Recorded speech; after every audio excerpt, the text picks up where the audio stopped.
स्वागत है आपका ईटी नाउ स्वदेश पर। आप देख रहे हैं पावर ट्रेड। मैं हूं आपके साथ अशेषा, मेरे साथ अभिषेक आज मुंबई स्टूडियो से जुड़े हैं और डिम्पी भी हमारे साथ थोड़ी ही देर में जुड़ेंगे। अगले 2.5 घंटे में हम आपको बताएंगे ग्लोबल बाजारों में काफ़ी कुछ एक्शन दिखा है, किस तरह के अपडेट्स निकल कर आ रहे हैं, खबरों के दम पर, ब्रोकरेज रिपोर्ट्स के दम पर कौन से स्टॉक्स फोकस में रहेंगे उस पर भी नजर डालेंगे और एक करके कई सारे दिग्गज मेहमान हमारे साथ जुड़ेंगे जो आपको आज के सत्र के लिए रणनीति और स्टॉक स्पेसिफिक आइडियाज बताएंगे। बाजार पर तो विस्तार में चर्चा करेंगे, लेकिन याद रखें कल एक बड़ी मैच थी जहां पर इंडिया ने ऑस्ट्रेलिया को हराया और सेमीफाइनल में पहुंच चुका है और आज दूसरी सेमीफाइनल मैच होगी जिसके बेसिस पर सोमवार को हम किसके साथ लड़ेंगे उस पर डिसीजन तय होता हुआ नजर आएगा। अभिषेक, आप तो बड़े फैन हैं क्रिकेट के, कल की मैच कैसी रही और अब सबकी नज़र तो रविवार को जो बड़ी मैच होगी उस पर रहेगी। अशेषा, ज़्यादातर लोग फ़ैन हैं। मैं ये कहूँगा, कल फिर से मैं देख रहा था कि जो व्यूवर्स का आंकड़ा था वो 65 करोड़ से भी ज़्यादा पहुंच गया था, वो भी डिजिटल प्लेटफॉर्म्स पे। तो आप इससे जान सकते हैं कि नहीं क्रिकेट को लेकर अभी भी कितनी दीवानगी है और एक्चुअली बड़ा टूर्नामेंट है, आईसीसी का टूर्नामेंट है जहां बड़ी टीमें आती हैं। तो निश्चित तौर पर ये जो प्रेम है क्रिकेट को लेकर ना, ये जग जाहिर भी है। कल का मैच निश्चित तौर पर भारत ने डोमिनेट किया, हम कहेंगे। हालांकि देखिए, कल जब चर्चा हो रही थी तो हमने कहा था कि ऑस्ट्रेलिया की जो बॉलिंग अटैक है वो थोड़ी सी कमज़ोर है। ऐसा नहीं कि 264 रन उन्होंने कम बनाए। अगर दुबई की कंडीशंस के हिसाब से वहाँ के पिच को अगर आप देखेंगे तो वहाँ पे 300 बनाना बहुत ही एक कह सकते हैं कि डॉन्टिंग टास्क है, बहुत ही मुश्किल है, मतलब बने नहीं है वो टारगेट। लेकिन भारत ने जिस तरह से कल शुरुआत की, शुभमन गिल का विकेट जल्दी गिरा, रोहित शर्मा का विकेट कल जल्दी गिरा, लेकिन किंग कोहली ने दिखाया कि वो क्यों चेज मास्टर कहे जाते हैं और क्यों बड़े इवेंट में उनकी पारियां निखर के आ जाती हैं। कल उन्होंने जिस तरह से सिंगल्स लेके, डबल्स लेके इनिंग्स को बिल्ड किया, उसके बाद हम देख रहे थे कि श्रेयस अय्यर ने बहुत ही कमाल की पारी खेली और चीज़ों को मतलब आसान सा बना दिया। और लास्ट में हमने देखा कि हार्दिक पांड्या की हिटिंग, केएल राहुल की हिटिंग, और भारत ने बहुत ही कन्विंसिंग विन दर्ज की है। शेषा, उम्मीद करके अब ये चलेंगे कि अब जो फाइनल होना है रविवार को उसको भी हम जीतेंगे और अब न्यूजीलैंड का, साउथ अफ्रीका का आज सेमीफाइनल दूसरा मुकाबला खेला जाना है। न्यूजीलैंड के खिलाफ भारत को एडवांटेज ये है कि भारत न्यूजीलैंड को हराकर पहुंचा था सेमीफाइनल में और अगर न्यूजीलैंड से मैच होता है तो एक ये साइकोलॉजिकल एडवांटेज भारत के पास होगा। दोनों टीमें अच्छी हैं, ना तो न्यूजीलैंड को हम हल्के में ले सकते हैं ना तो साउथ अफ्रीका से, क्योंकि साउथ अफ्रीका ने भी हाल फिलहाल बहुत ही अच्छी क्रिकेट खेली है। देखते हैं, मैच अच्छा होगा, इसमें कोई दो राय नहीं। भारत के लेकिन जो कॉन्फिडेंस है और जो टीम का कॉम्बिनेशन है वो कमाल है, फिनोमिनल है, मतलब सारे के सारे बॉक्सेस टिक हो रहे हैं और निश्चित तौर पर अब मान के चलिए कि चैंपियंस ट्रॉफी इंडिया ही आ रही है दुबई से सीधे। बिल्कुल, सबकी नज़र चैंपियंस ट्रॉफी पर रहेगी। संडे को फाइनल मैच होता हुआ नजर आएगा। लेकिन इसके अलावा इक्विटी मार्केट्स पर फिर एक बार फोकस करते हैं और वो 4 बड़े ट्रिगर्स जहां पर आपको अपनी नज़र रखनी चाहिए, सबसे पहले उस पर नज़र डालेंगे। याद रखें, अमेरिकी बाजारों में कल भारी गिरावट दिखी। डाउ जोन्स 650 अंक फिसलता हुआ नजर आया। अक्रॉस द बोर्ड सभी सेक्टोरल इंडिसेस अमेरिकी बाजारों में कल गिरावट के साथ बंद हुए और गिफ्ट निफ्टी करीब 70 अंक नीचे बंद होता हुआ ट्रेड करता हुआ आज सुबह नजर आ रहा है। FIIs की बात करें तो कल 3,500 करोड़ की बिकवाली दिखी, लेकिन ब्रेंट क्रूड $70 पर बैरल के आसपास फिसलता हुआ। याद रखें, ग्लोबली कई सारे फैक्टर्स हैं। ओपेक प्लस अपना उत्पादन बढ़ाना चाहता है अप्रैल के महीने से, जिसके चलते ब्रेंट में गिरावट दिखी है। इनफैक्ट पिछले 1 महीने में करीब 8% की गिरावट कच्चे तेल में यहां पर नजर आई है। इसके अलावा बड़ी खबर वायदा बाजार को लेकर, जहां पर निफ्टी की एक्सपायरी गुरुवार से चेंज होकर अब सोमवार को होगी। तो हाँ, कई सारे बदलाव निफ्टी एक्सपायरी को लेकर भी यहाँ पर हुए हैं। और इसके अलावा US FDA से काफ़ी एक्शन दिखा है, जहाँ पर बायोकॉन को कैंसर की 2 दवाओं के लिए US FDA से मंजूरी मिली है। तो इसी खबर के चलते फार्मा सेक्टर पर भी आज एक्शन दिखे।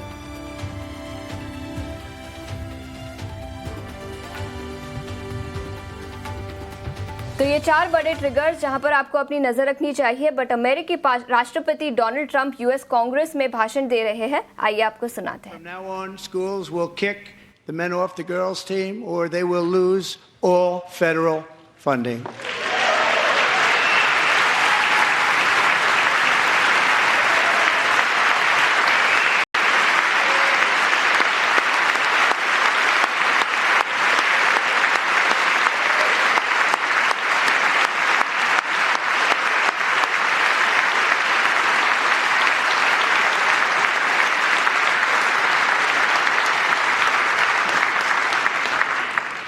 if you really want to see numbers, just take a look at what happened in the women's boxing, weightlifting, track and field, swimming, or cycling, where a male recently finished a long-distance race 5 hours and 14 minutes ahead of a woman for a new record by 5 hours. Broke the record by 5 hours. It's demeaning for women, and it's very bad for our country. We're not going to put up with it any longer.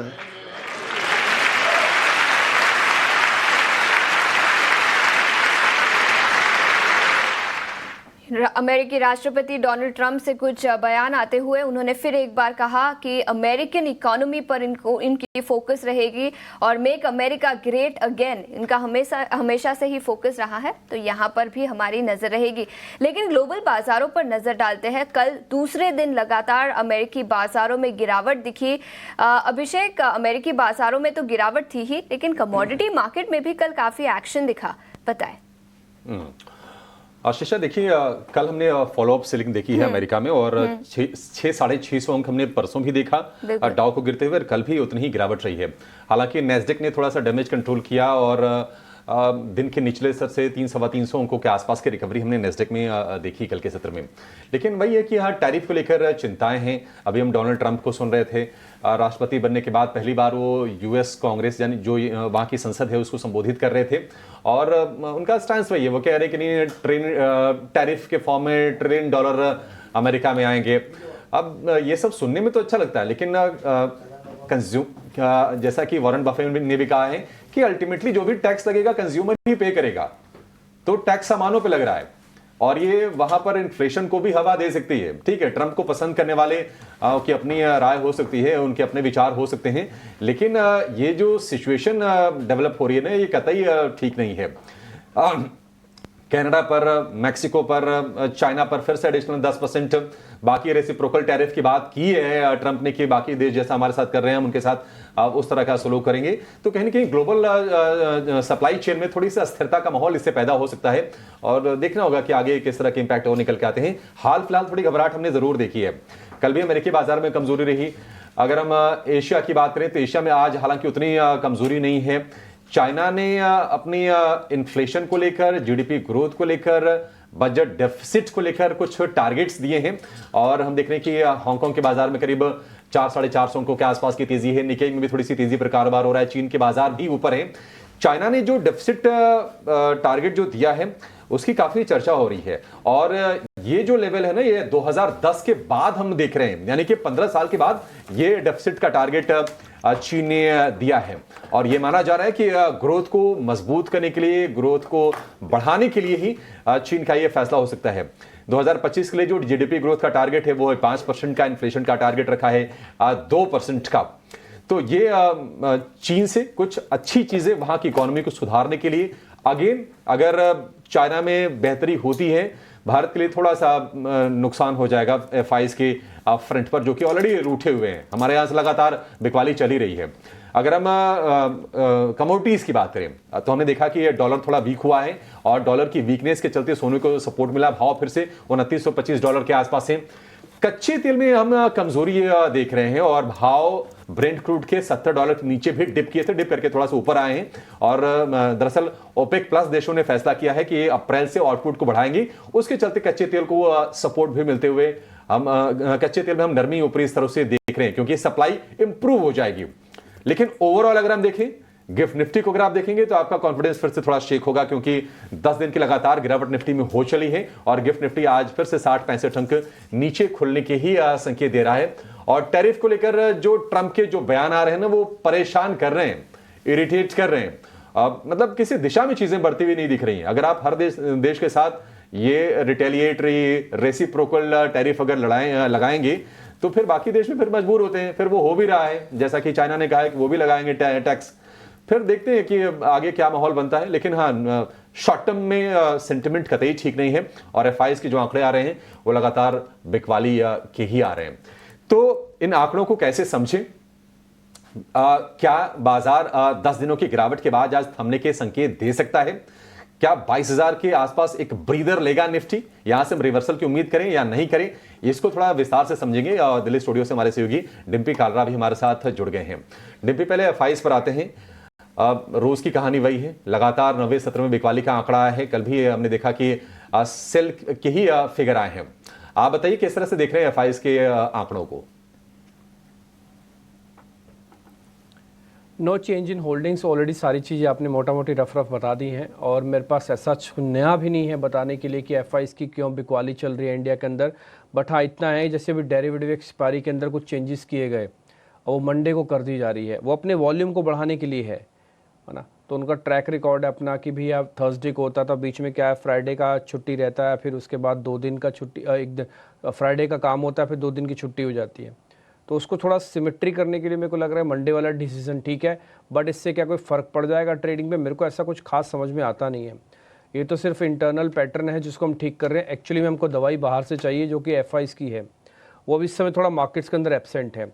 और F&O के अंदर काफ़ी regulations किए गए, एक regulations में से एक और भी है ये, तो थोड़ा डिस्टर्बिंग है। बट ठीक है, जो भी है जो कर रहे हैं आप, वॉल्यूम बढ़ाना चाहते हो बढ़ाओ। बट लेकिन सबसे ज़्यादा प्रॉब्लम एफआईज की होल्डिंग का ना होना इंडिया में है, और इसको ल्योर करने के लिए 2 पार्टी सिस्टम है यहाँ पे, या 3 पार्टी सिस्टम मैं बोलूँगा। पहला एक है कॉर्पोरेट्स की अर्निंग्स। तो कॉर्पोरेट्स की अर्निंग्स तो स्लेव है पूरी तरह से इकोनॉमी की और उनके अपने बिजनेस की डिमांड सप्लाई की, तो उसमें तो आप बहुत ज़्यादा जल्दी कर भी नहीं पाएंगे, उनको टाइम लगेगा। दूसरा होता है जो एक रैंडम बड़ा स्टेप ले सकते हो है गवर्नमेंट ऑफ इंडिया, GOI। तो गवर्नमेंट ऑफ इंडिया चाहे तो एक बड़ा स्टेप ले सकती है, चाहे वो टैक्सेशन के फ्रंट पे ले, चाहे किसी और चीज़ के फ्रंट पे ले। और तीसरा हो सकता है कि आपकी और देशों के मुकाबले वैल्यूएशन इतनी अट्रैक्टिव हो जाए कि उनको झक मार के इंडिया में ही आना पड़े। तो वो भी अभी ऐसा नहीं है। तो अभी भी आप 20, 22, 21 के पी पे चल रहे हो, अभी आप 25 के पी पे, इनफैक्ट 21 के पी पे माफ़ कीजिए, तो वो भी ज़्यादा है ना। तो कहने का मेरे मतलब ये है कि 3 फ्रंट पे होता है, या तो आपका अपना कंट्री ज़्यादा बेहतर हो जाए औरों के मुकाबले, या तो आपकी गवर्नमेंट ऑफ इंडिया ऐसा ल्योर कर दे कि एफआईज कहीं जाए नहीं, चाहे वो टैक्सेशन के फ्रंट पे रिलीफ दे, चाहे उनके इन्वेस्टमेंट्स के फ्रंट पे रिलीफ दे, एफडीआई के फ्रंट पे रिलीफ दे, या फिर करेंसी के फ्रंट पे रिलीफ दे, किसी भी फ्रंट पे रिलीफ दे। और एक और चीज़, हम सब अभी इसको नोटिस नहीं करते, लेकिन बिजनेस जर्नलिस्ट सबको नोटिस करना चाहिए, उसमें से मैं भी हूँ जो नोटिस जल्दी नहीं करता हूँ। बट हम सबको ध्यान देना चाहिए कि रुपये और डॉलर का जो इक्वेशंस ख़राब हुआ है ना, इसने भी एफआईज को भारत में आने ही नहीं दिया। मान लीजिए वो अगर भारत में रहते और इस तरह से रुपया कमज़ोर नहीं होता तो वो टिके भी रह सकते थे, लेकिन अगर एफआईज गए हैं तो उसमें एक बहुत बड़ा हिस्सा रुपये के कमज़ोर होने का भी है। डोनाल्ड ट्रंप वगैरह को सारा क्रेडिट नहीं दिया जा सकता, बट और भी कई कारण रहे हैं। तो इसी बात से मैं ख़त्म कर रहा हूँ ये आपके एफआईज वाला क्वेश्चंस को ही, कि 16% पे लॉन्ग है विद नो चेंजेस, 1% का चेंज है वैसे तो एथिकली, 15.5 से 16.5 हो गया, तो मैंने एवरेज में 16 लिखा हुआ है इसमें, और 84% का लॉन्ग है। इसके अलावा अच्छा एक और पॉइंट है जो मेरे से मिस ना हो जाए इंपॉर्टेंट पे, वो है डीआईएस की होल्डिंग। अब डीआईएस की जो लॉन्ग होल्डिंग वो 68% हो गई है म्यूचुअल फंड्स वालों की, ठीक है, वो 68% हो चुकी है। और आप बिलीव मानेंगे अब तक की ये सबसे अच्छी और सबसे बड़ी है पिछले 1-1.5 साल के अंदर उनकी होल्डिंग। 68% तक वो गए नहीं है, लेकिन डीआईएस 68% तक चले गए। एक और बात भी बताता हूँ, अब सबसे बड़ा रिटेल के बाद कोई अगर दूसरा बड़ा पार्टिसिपेंट है वो डीआईज है भारत के अंदर, और रिटेल से भी बहुत दूर नहीं है। रिटेल की होल्डिंग 71% है, 68 पे आ चुके हैं। अगर रिटेल थोड़ा भी माल अपना छोड़ देगा तो डीआईज सबसे बड़ा प्लेयर हो जाएगा। तो आप ये जो स्टांस चेंज हो रहा है ना, ये once in a life time stance change हो रहा है। इससे पहले ऐसे होता नहीं था। डीआईज सबसे बड़े होल्डर्स कभी नहीं रहे, डीआईज होल्डर अब बन रहे हैं, और इस मजबूरी में उनको पैसा डालना भी पड़ा, कुछ वैल्यूएशन मिल गई, या जैसा भी समझ लो कि उनके पास 26,000 करोड़ रुपये आ ही रहा है हर महीने का। तो ये बहुत अच्छा साइन है। मैं बोलूँगा कि आज हम बोल तो रहे हैं, मैं भी इस बात को मानता हूँ कि एफआईज की बहुत इंपॉर्टेंस है, आप उसको निगेट नहीं कर सकते, मेरा तो 100% बिलीव है। लेकिन मैं इस चीज़ पे भी बिलीव करता हूँ जो भी 68% की लॉन्ग पोजीशंस तक हम पहुँचे डीआईज की, और इस मार्केट को यहाँ तक खड़ा करके रखा है। तो अगले 5 साल अगर भारत में इसी तरह से इन्फ्लोज इंटरनली आ गया ना, तो ये बहुत बड़ा एक पिलर बनेगा। और फिर आप एफआईज की डिपेंडेंस जो अभी करीब मैं मोर देन 50% समझता हूँ, वो घट के करीब 25% से भी कम रह जाएगी।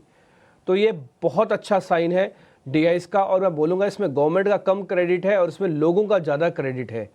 इसमें लोगों की ज़्यादा पार्टिसिपेशन है। हम लोगों को, रिटेलर्स को क्रेडिट नहीं देते हैं, गवर्नमेंट और पॉलिसीज़ में फंस के रह जाते हैं। मैं बोलूँगा इसमें लोगों का ज़्यादा बड़ा क्रेडिट है। लोगों ने अपनी हिम्मत बनाए रखी और आज भी अपने एसआईपी के साथ कंटिन्यूस कर रहे हैं और इंडियन इकोनॉमी में ट्रस्ट रखे हुए हैं। ये बहुत बड़ी जीत है। ये अंडर द कवर है। अभी आपको दिखेगा कुछ दिनों में, जब बाजार जब तेज़ चलेगा ना, तब आप तालियां पीटते पीटते नहीं थकेंगे। लेकिन ये अभी तो अंडर द कवर है, लेकिन इनको बहुत बड़ा क्रेडिट देना चाहिए जो डीएस की होल्डिंग अभी 68% के आसपास हो चुकी है। निफ्टी पर आ जाते हैं। लगातार 10 सत्र की बिकवाली, और जब से लॉन्च हुआ है नसीब तब से ये लॉन्गेस्ट हमने देखा कि दिन के हिसाब से ये बिकवाली के आंकड़े आए हैं। डिम्पी, हालांकि चर्चा ये भी हो रही है कि क्या बाजार अपने बॉटम के आसपास है। एक्सिस सिक्योरिटीज की एक रिपोर्ट आई है, उनको लगता है कि अब बाजार का बॉटम जल्द ही बन जाएगा। आज के लिए आप क्या सलाह देंगे? हालांकि देखिए गिफ्ट निफ्टी संकेत यही दे रहा है कि आज भी प्रेशर के साथ ही खुलेंगे। क्या ये आज गैप के साथ थोड़ा सा अगर खुले नीचे लेने का मौका होगा, या फिर अभी अवॉइड करें, लेना तो है ही नहीं अभी? देखिए, आपने दो क्वेश्चन पूछे कि बाय करना है और बॉटम बन रहा है कि नहीं बन रहा, तो दोनों क्वेश्चंस का जवाब देता हूँ। बॉटम एक लेवल पे बनेगा नहीं, बॉटम एक रेंज का बनता है। वो रेंज कैसे हो सकती है? वो 22,000 से लेके 21,800 हो सकती है। तो अभी आपको 200-300 पॉइंट का अपना रास्ता खोल के रखना पड़ेगा। बॉटम बनने के लिए एक्सेस की रिपोर्ट नहीं है। इससे पहले गौतम शाह भी आपको बता के गए हैं, इससे पहले रोहित श्रीवास्तव हमारे मेहमान थे, वो बता के गए हैं। इससे पहले भी कई रिपोर्ट्स आ चुकी हैं जो आज से करीब 500 पॉइंट ऊपर भी बता रही थी कि मार्केट्स में अब वैल्यूएशन काफ़ी अच्छे हो गए हैं। लेकिन उसके बावजूद भी निफ्टी को 500 पॉइंट टूटना पड़ा। ये 22,800 पे भी इस तरह की एक दो रिपोर्ट्स आई थी कि यहाँ से वैल्यूएशन काफ़ी हेल्दी हो गई है ना, लेकिन उसके बावजूद भी मार्केट्स को 800 पॉइंट निफ्टी के खोने पड़ गए। तो ये प्रोसेस है, ये प्रोसेस में बॉटम एक लेवल पे एक रेंज में बन जाएगा, इसमें अभी कहना बड़ा मुश्किल है। तो आपके मैं फर्स्ट क्वेश्चन का जवाब देता हूँ कि क्या बॉटम बन रहा है कि नहीं बन रहा, तो मैं उसका आधा जवाब ये देता हूँ कि हाँ, फाइटिंग स्पिरिट है बॉटम बनाने की। क्या बॉटम बन गया ये नहीं पता, और ये पता भी नहीं लगेगा। कोई आदमी बोले कि मेरे को पता है तो भाई हमें भी ज़रा भेज दो, हम भी अपना माल प्लस कर लेंगे। फिर एक काम करेंगे, अपना एक मकान बेच के आप पूरा पैसा मार्केट में डाल देंगे, बाजार चलेगा, एक के 2 मकान हो जाएंगे हमारे भी। तो अगर आपके पास है ऐसा, किसी के पास भी है कि हाँ इस जगह पे बॉटम बनेगा, तो हमें बता देना, हमें भी पता लग जाए। तो मार्केट अभी इफ्स और बट्स के अंदर फंसा हुआ है। कल मान लो डोनाल्ड ट्रंप ने कुछ कह दिया, कल मान लो फॉरेन मार्केट्स में कुछ हो गया, कल मान लो डोमेस्टिक मार्केट्स में कोई ऐसी खबर आ गई, देन व्हाट? और ये पॉजिटिव भी हो सकती है बाय द वे, ऐसा नहीं कि मैं सिर्फ नेगेटिव ही नेगेटिव बोल रहा हूँ। कल मान लो सरकार जागी, उन्होंने कहा कि हम एलटीसीजी के ऊपर कुछ फैसला लेते हैं, चलो हो गया काम, आप खोलेंगे 3% ऊपर, ठीक। तो कहने का मेरे मतलब है कि बॉटम ढूंढना और बॉटम बनने वाली प्रोसेस में भी ना जाए, हाँ वैल्यूएशन पे जरूर जाएं। आपको जमता है तो buy right and sit tight वाली जगह पे जा सकते हैं। सेकंड पॉइंट आपने पूछा कि बाय करें कि अभी नहीं करें, अब अगर बॉटम बनने वाली प्रोसेस है, तो मैं उसके जवाब के साथ इसलिए भी नहीं हूँ क्योंकि अभी आपने ऑलरेडी बाय कर रखा है। मेरे को नहीं लगता इस मार्केट में किसी के पास इतना बड़ा पेशेंस होगा कि इस तरह की मार्केट की गिरावट में भी अभी तक उसने पैसे नहीं लगाए होंगे। 100% किसी ना किसी रूप में पैसे लगा ही रखे हैं। किसी ने अक्टूबर में लगाए, किसी ने नवंबर में लगाए, किसी ने दिसंबर में लगाए। अति समझदारों ने जनवरी से शुरू किया और अति समझदारों ने फरवरी से शुरू किया, जहाँ पे हम सबसे ज़्यादा पिटे। तो जो बहुत समझदार बन रहे थे मार्केट के अंदर, उनको सबसे ज़्यादा पनिशमेंट कब सबसे कम टाइम में मिली है, 3.5% की, और भी 10 सेशन के अंदर ही। ये 3.5% तो कई बार साल का रिटर्न होता है नेगेटिव, लेकिन यहाँ पे 10 सेशन में आ गया 3.5% निफ्टी का टूटना। तो कहने का मेरे मतलब ये है कि बाय तो आपको करना नहीं, क्योंकि ऑलरेडी आप किसी न किसी रूप में अंदर हो गए सिस्टम में। बीच में हमने एक स्टांस चलाया था कि एक्यूमुलेट करते जाओ, जब जब गिरावट आती जाएगी थोड़ा थोड़ा माल लेते रहना। और मैं ये भी मानता हूँ वो भी आपने एग्जॉस्ट कर दिया होगा।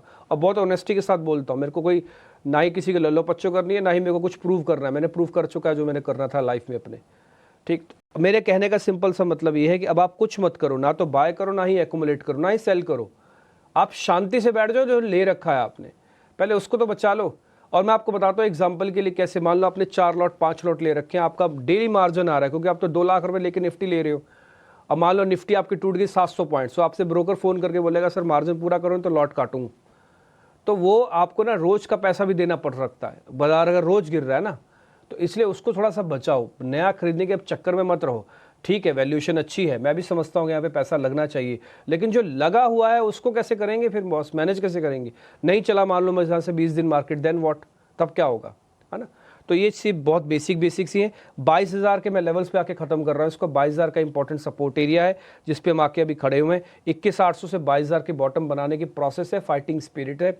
22,200 पे कॉल राइटिंग बहुत जोरदार है। 22,200 पास होते ही आप 200 पॉइंट का गेन और स्पीड से पाओगे, तो 22,400 500 तक ईजिली आ जाओगे। तो फिलहाल अब आपका बॉटम हो गया 21,800 एक फर्म वाला, और दूसरा 22,500 ऊपर की रेंज का। फिलहाल इसी 600-700 पॉइंट में अगले आप 4-5 दिन निकालने जा रहे हो, ये आप समझ लीजिएगा। ठीक है, तो ये नज़रिया निफ्टी पर। लेकिन इसी के साथ बैंक निफ्टी की बात करें तो यहाँ पर कल के सत्र में आउट परफॉर्मेंस दिखा था।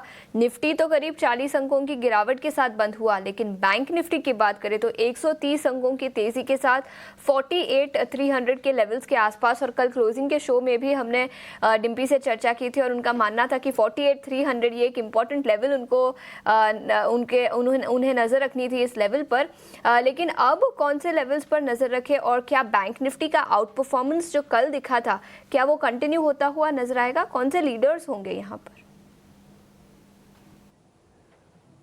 ठीक है आशीषा, मैं सिर्फ 1 ही मिनट लूंगा इसको बताने में, क्योंकि चंदन तापड़िया आज के हमारे मेहमान हैं, वो जुड़ चुके हैं हमारे साथ और एक बहुत इंपॉर्टेंट एक्सपायरी वाला क्वेश्चन उनको उनसे पता करना है। लेकिन आपने क्योंकि बैंक निफ्टी पूछा है तो मैं जल्दी जल्दी बता देता हूँ। कल बैंक निफ्टी के अंदर शॉर्ट्स कवरिंग हुई है, करीब 7% का ओपन इंटरेस्ट घटा है। आप ये सोचो 130 पॉइंट बढ़ाने के लिए 7% शॉर्ट्स काटने पड़ गए सिस्टम में। प्रेशर इतना ज़्यादा है कि शॉर्ट्स को हटा दिया, उसके बावजूद भी मार्केट में अंदर पुल बैक नहीं आ रहा। वजह लो द विक्स, कॉन्फिडेंस नहीं है मार्केट के अंदर, फियर है और विक्स भी नहीं हाई हुआ। तो कहने का मेरे मतलब है कि पुश नहीं मिल रहा। दूसरा, अब आप थोड़ा डरे हुए। एक सेगमेंट कल चला, कल पूरा अगर आप सेगमेंट नोटिस करोगे तो बैंक के अलावा कुछ नहीं चल रहा था मेजरली, तो इसलिए बैंक का डाइवर्जेंस आ गया। दूसरा, 48,000 इसने बहुत अच्छे से प्रोटेक्ट किया हुआ है, तो ये एक अच्छी चीज़ है। और इसने इस बॉटम को बनाया हुआ है, इसका पैनिक बॉटम ही 48,000 है, तो उसने उसको मेंटेन किया हुआ 3 बार। मैंने कल आपको चार्ट भी दिखाया था, 1 2 3 बार में ये ब्रेक नहीं किया, जबकि निफ्टी का भी 3 बार का बॉटम बना था 22,800 पे, लेकिन वहां से उसने क्रैक किया तो 800 पॉइंट की पनिशमेंट मिली। बैंक निफ्टी ने अच्छा काम किया कि 48,000 के ट्रिपल बॉटम फॉर्मेशन किया और थोड़ा ऊपर आके गैप क्रिएट करके रखा हुआ है 200-300 पॉइंट का। कहने को कुछ नहीं होता, बट फिर भी 300 पॉइंट बहुत है आज की डेट में। और ध्यान रखा जाए, अब 100 पॉइंट टूटना, 300 पॉइंट टूटना 3,000 पॉइंट टूटने के बराबर होगा, क्योंकि दर्द इतना होगा, आपकी पूरी हाथों में और पाँव में स्वेलिंग आ चुकी है। हल्की सी उंगली भी रखूंगा ना तो कराएंगे आपको दर्द होगा काफ़ी। तो इसलिए बहुत ज़्यादा हम दुखी हैं। अब थोड़ा भी बाजार गिरेगा तो दुख मल्टीप्लाई होके आएगा। बट एनी हाउ, लेवल्स के हिसाब से मैं कंप्लीट कर देता हूँ। आपकी स्क्रीन पर है, सपोर्ट 48,000 का है, थोड़ा नीचे जाएंगे स्विंग के हिसाब से 200-250 पॉइंट हम छोड़ देते हैं, तो 47,900 तक में आके रुक जाना चाहिए मेरे हिसाब से। और एक पुल बैक 48,500 के बाद 300 पॉइंट जल्दी से आएंगे, 48,800 तक आएंगे। उसके बाद देखेंगे। फिलहाल तो ये लगता है 3-4 दिन में यही रेंज रहेगी।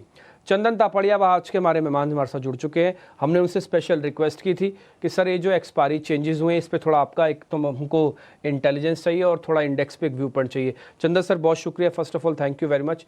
ये एक्सपायरी के डेट चेंज की है सर, थर्सडे से मंडे कर दिया है। इसके पीछे की वजह टर्नओवर बढ़ाने की है, वॉल्यूम बढ़ाने की है, या कुछ और मंशा भी है सर?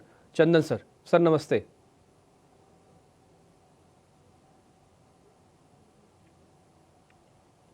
कनेक्ट नहीं है शायद, आई थिंक पीसीआर एक बार वापस कनेक्ट कीजिए। मैं ही यहीं से समझ गया था कि कनेक्ट नहीं है, वो आपको कैसे नहीं जल्दी पता चल रहा? चंदन सर आवाज आ रही है आपको? आ रही है सर नमस्ते। सर एक्सपायरी पे आपका टेक चाहिए जो मंडे कर दिया थर्सडे से। बिल्कुल, बहुत बहुत धन्यवाद, नमस्कार, सुप्रभात। देखिए, एक सडन जो सर्कुलर आया है उसके तहत एनएससी ने जो उनकी Thursday weekly and monthly expiry होती थी उसको चेंज करके मंडे किया है। तो देखिए, एक सडन चेंज हुआ है। कहीं ना कहीं ऐसा लग रहा है कि कंपटीशन को डील करने के लिए, हैंडल करने के लिए किया है, क्योंकि बीएससी का जो पहले एक्सपायरी हुआ करता था वो फ्राइडे को होता था, एनएससी का ट्यूसडे होता था। बट रिसेंटली सेंसेक्स का जो वीकली एक्सपायरी वो ट्यूसडे होने लग गया, उसकी वजह से थोड़े वॉल्यूम वहां पे शिफ्ट होने लग गए। बट अब मंडे होने से कहीं ना कहीं एनएससी को शायद लग रहा होगा कि जो सेंसेक्स की तरफ डेरिवेटिव्स का बिजनेस जा रहा है वो वापस स्टेप अप करने की ट्राई करेंगे। बट चिंता का सवाल ये है कि अब हर दिन खुलते ही आज एक्सपायरी डे है, बट समझ में ये नहीं आएगा कि उस दिन डीके प्रीमियम इतना होके जाएगा। तो कहीं ना कहीं ऑप्शन बायर, ऑप्शन सेलर के लिए काफी टफ हो जाएगा कि वीक के पहले दिन ऑप्शन राइटिंग करने में। कहीं ना कहीं इंट्राडे स्विंग्स बढ़ेंगे, ओवरनाइट पोजीशन बहुत कम होगी, जो भी होगी ऑप्शन स्ट्रेटेजी वाले कैरी करेंगे। उसके अलावा पिछले लगभग 3 से 5 महीने में एल्गो के रूल बेस्ड सेटअप काफी डिस्टर्ब हुआ है, क्योंकि एक तो लोड साइज चेंज हो गई, निफ्टी का 25 से 75, बैंक निफ्टी का 15 to 30।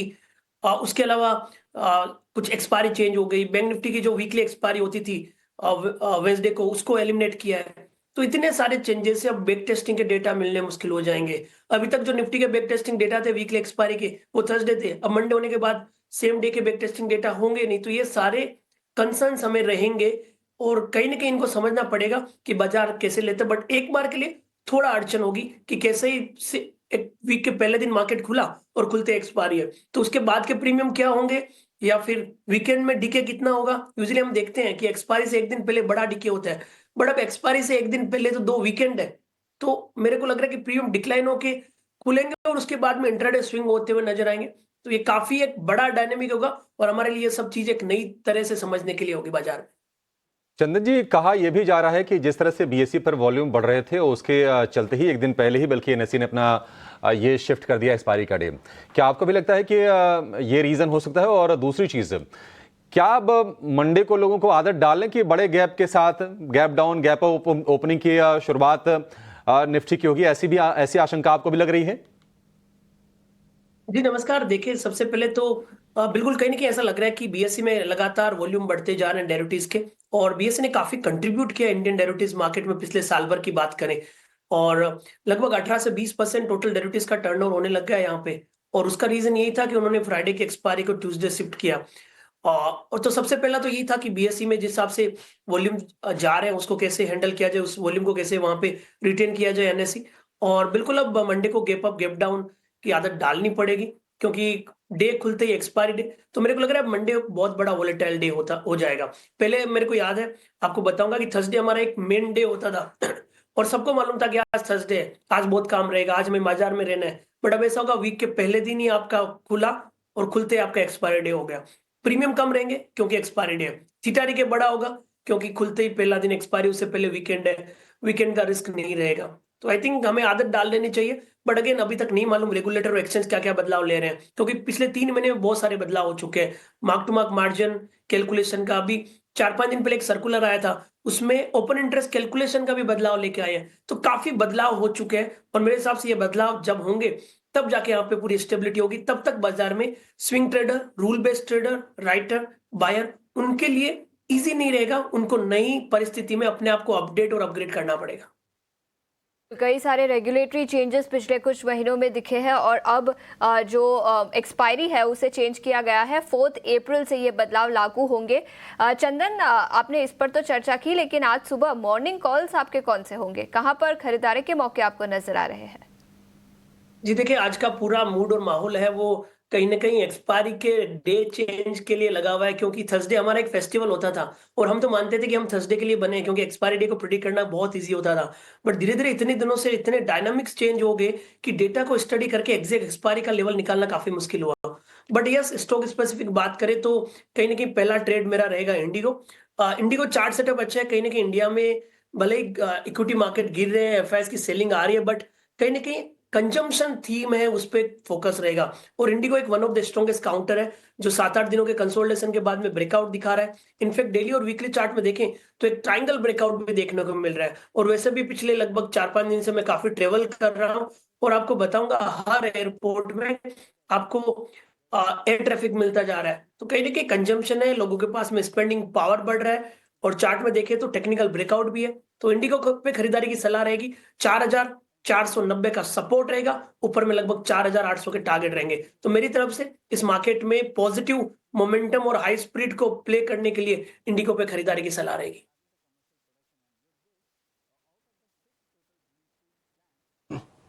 चंदन सर, आप मेरे को बता रहे थे आपको 5 मिनट का ब्रेक चाहिए। अगर आपको 5 मिनट का ब्रेक चाहिए तो आप ले लीजिए, फिर आपसे वापस कुछ एक क्वेश्चन और कुछ एक शेयर्स हम आपसे पता कर लेंगे। 8:30 हो गया, 8:35 पे चंदन जी हमारे साथ वापस जुड़ जाएंगे।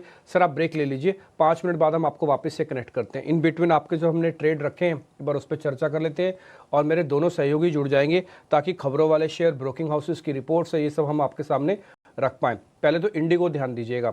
आपको ध्यान है इंडिगो हमने 2-3 दिन पहले भी आपके सामने डिस्कस किया था, कल 134 रुपये बढ़ा। देखिए मैं आपको एक इसके पीछे की बेसिक बताता हूँ।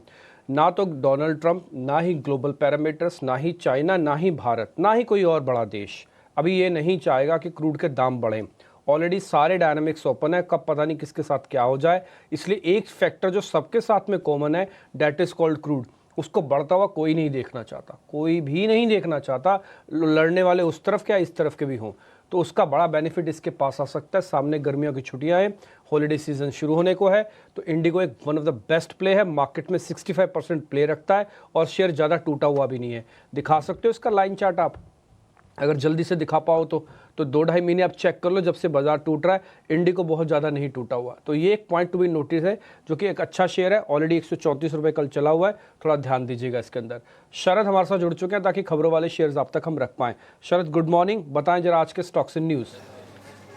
Good morning Dimpy. Stocks and news पे सबसे पहले फोकस करने वाले हैं ग्रासिम पे। और यहाँ पे देखें तो कंपनी की जो पेंट प्लांट है वो शुरू हो चुकी है आपके महाड में। अब याद रखिए 5 में से 6 जो ग्रीन फील्ड प्लांट्स हैं वो अब शुरू हो चुके हैं बिरला ग्रुप के लिए। तो ये एक टाइप से नेगेटिव रीड थ्रू जो है आपका पेंट स्टॉक्स के लिए देखने मिल सकता है। और हमने पता भी चला है कि जो चैनल चेक्स हो रहे हैं यहाँ पे अभी भी डिमांड डेकोरेटिव सेगमेंट में नहीं बढ़ी है।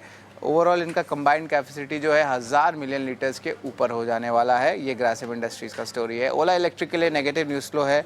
यहाँ पे कंपनी ने जो है गवर्नमेंट नोटिस इनको मिली है क्योंकि जो PLI ACC स्कीम है यहाँ पे इन्होंने माइलस्टोन अचीव नहीं की है। अब एक इम्पॉर्टेंट बात मैं ये बता दूं कि जो EV मैन्युफैक्चरिंग होती है कंपनी की, उस पे इनकी प्लान्स पे जो है डिले देखने मिल सकता है और कंपनी रिस्पॉन्स भी देगी अथॉरिटीज़ को। स्टार सीमेंट की बात करें तो प्रेफर्ड बिडर जो है घोषित किए गए हैं लाइमस्टोन ब्लॉक में असम में। वही बाइकॉन की बात करें तो बाइकॉन की जो होली ओन नाम्ड है उनको अप्रूवल आई है US FDA के ज़रिए कि वो कैंसर ड्रग को जो है लॉन्च कर सकते हैं। अदानी विल्मर 100% स्टेक अक्वायर करने वाले हैं GD फूड्स मैन्युफैक्चरिंग में, जिसका जो कुल वैल्यू है लगभग 603 करोड़ रुपए का आता है। पिरामल एंटरप्राइजेस की बात करें तो प्रमोटर्स ने लगभग 2.5 लाख शेयर्स की एक्विजिशन की ओपन मार्केट में, जो ट्रांसलेट करता है 0.11% stake. JSW energy important news flow है। यहाँ पे कंपटीशन कमीशन ऑफ इंडिया ने जो है अप्रूवल दे दी है, जहाँ पे वो CSK महानदी पावर को जो है अक्वायर करने वाले हैं। आज OMC स्टॉक्स और एविएशन स्टॉक्स, इन स्टॉक्स पे भी नज़र रखिएगा क्योंकि जो ब्रेंट ऑयल का जो आंकड़ा है वो $70 प्रति बैरल के नीचे छुआ है। हाँ, अभी करंटली 71 पे है, बट ये एक इम्पॉर्टेंट टेक्निकल लेवल है और बाज़ार का मानना है कि ओवरऑल जो सप्लाई है वो ज़्यादा बढ़ सकता है, लेकिन अभी तक डिमांड आ नहीं रहा है। तो उसके कारण जो है और गिरावट का एक्सपेक्टेशंस हो सकता है, लेकिन इसके जो बेनिफिशियरीज़ हैं OMCs, पेंट्स, एविएशन और क्रूड डेरिवेटिव रिलेटेड प्रोडक्ट्स, उनके लिए अच्छा है। और ऑफ कोर्स आखिर में कोफोर्ज के बारे में मैं बात कर लूँगा, जहाँ पे शेयर स्प्लिट की मंजूरी आई है 1:5 का, और 2 इंपॉर्टेंट एक्विजिशंस आए हैं लगभग $40 मिलियन के। तो ऑफ कोर्स कुछ मैक्रो डेवलपमेंट्स हो रहे हैं और सेक्टर स्पेसिफिक भी आ रहे हैं, कंपनी स्पेसिफिक भी खबरों वाले शेयर्स तीनों ही इस बार इंक्लूडेड है। लेकिन अब जो है चलते हैं हम रविंदर के पास। रविंदर, ब्रोकरेजेस में क्या इंपॉर्टेंट जो है थीमेटिक रिपोर्ट्स आ रहे हैं या कुछ मैनेजमेंट मीट्स आ रहे हैं, क्योंकि अब अर्निंग सीजन नहीं रहा, तो कहाँ यहाँ से आपको क्या देखने मिल रहा है? जी, यहाँ पे बहुत सारे स्टॉक है जो आज ब्रोकरेज के दम पर फोकस में रह सकते हैं। तो सबसे पहले बात करते हैं SBI कार्ड की, जहाँ पर गोल्डमैन सैक्स ने जो है SBI कार्ड के मैनेजमेंट मीट के साथ जो है वहाँ से कुछ पॉइंट आ रहे हैं और उन्होंने मेंटेन रखा है buy rating and target price जो है 912 का रखा है, जहाँ पे उनका कहना है कि जो मैनेजमेंट का मानना है कि जो क्रेडिट कॉस्ट है वो Q4 में इम्प्रूव हो सकता है और पहले 2 महीने में बेहतर पोर्टफोलियो प्रदर्शन के संकेत दिख रहे हैं। वहीं FY 26 तक जो है एसेट क्वालिटी पीक पर हो सकती है, जबकि ROA जो है वो अपने निचले स्तर पर आ सकता है। गोल्डमैन सैक्स का मानना है कि FY 24 से 27 के बीच में जो EPS है वो 26% CAGR से ग्रो हो सकता है।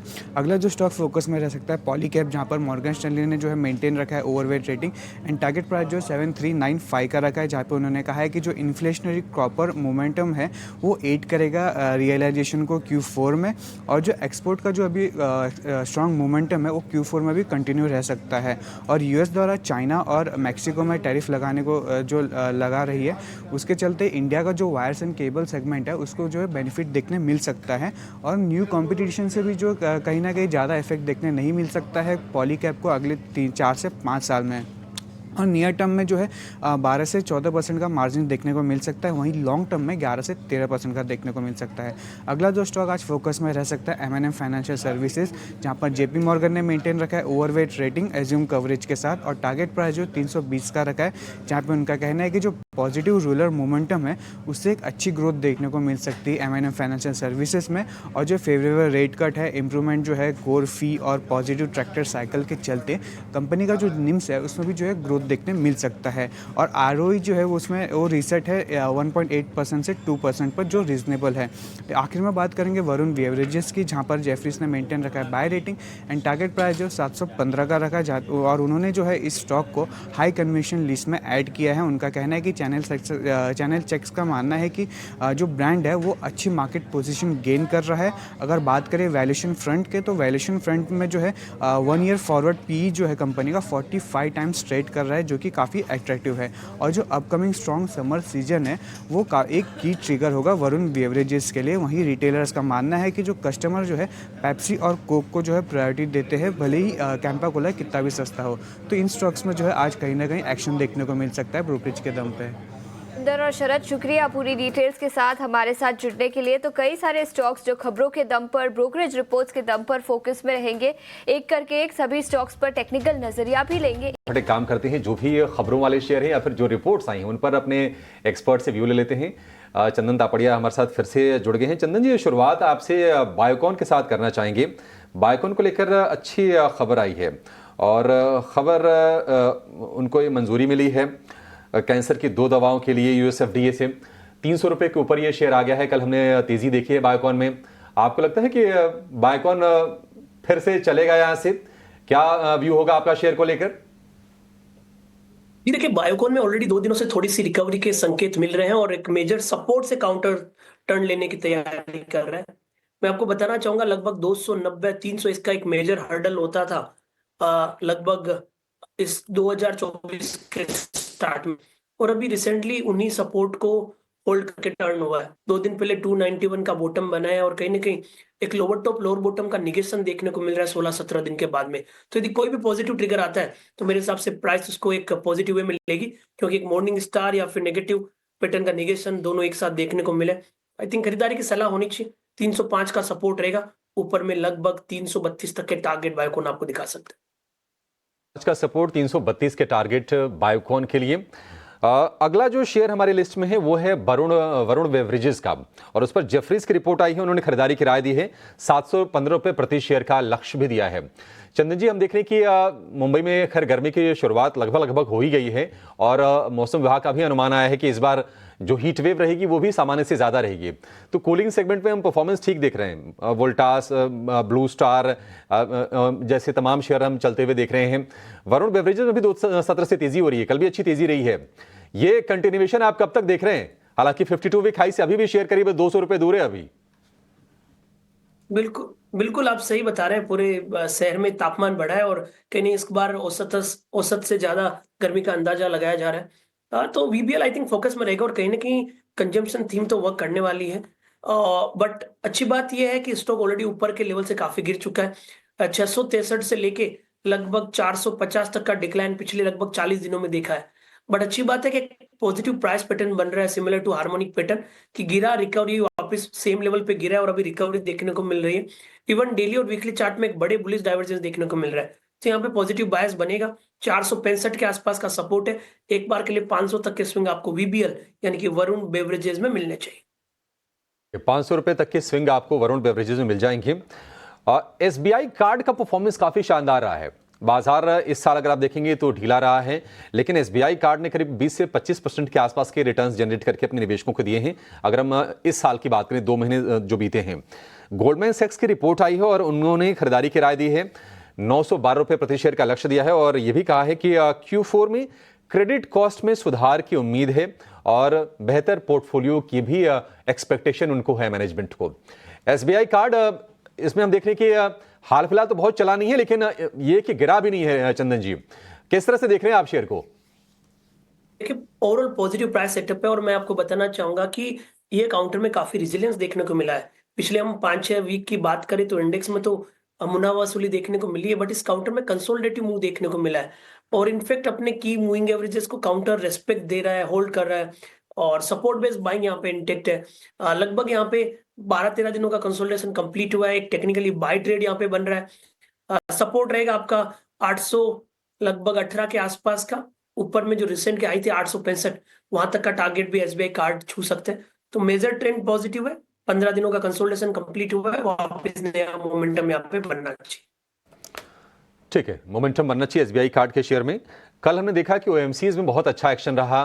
आप आईओसी को देखिए, 3% की तेजी, एचपीसीएल में 5.5% के आसपास की रफ्तार हमने देखी है।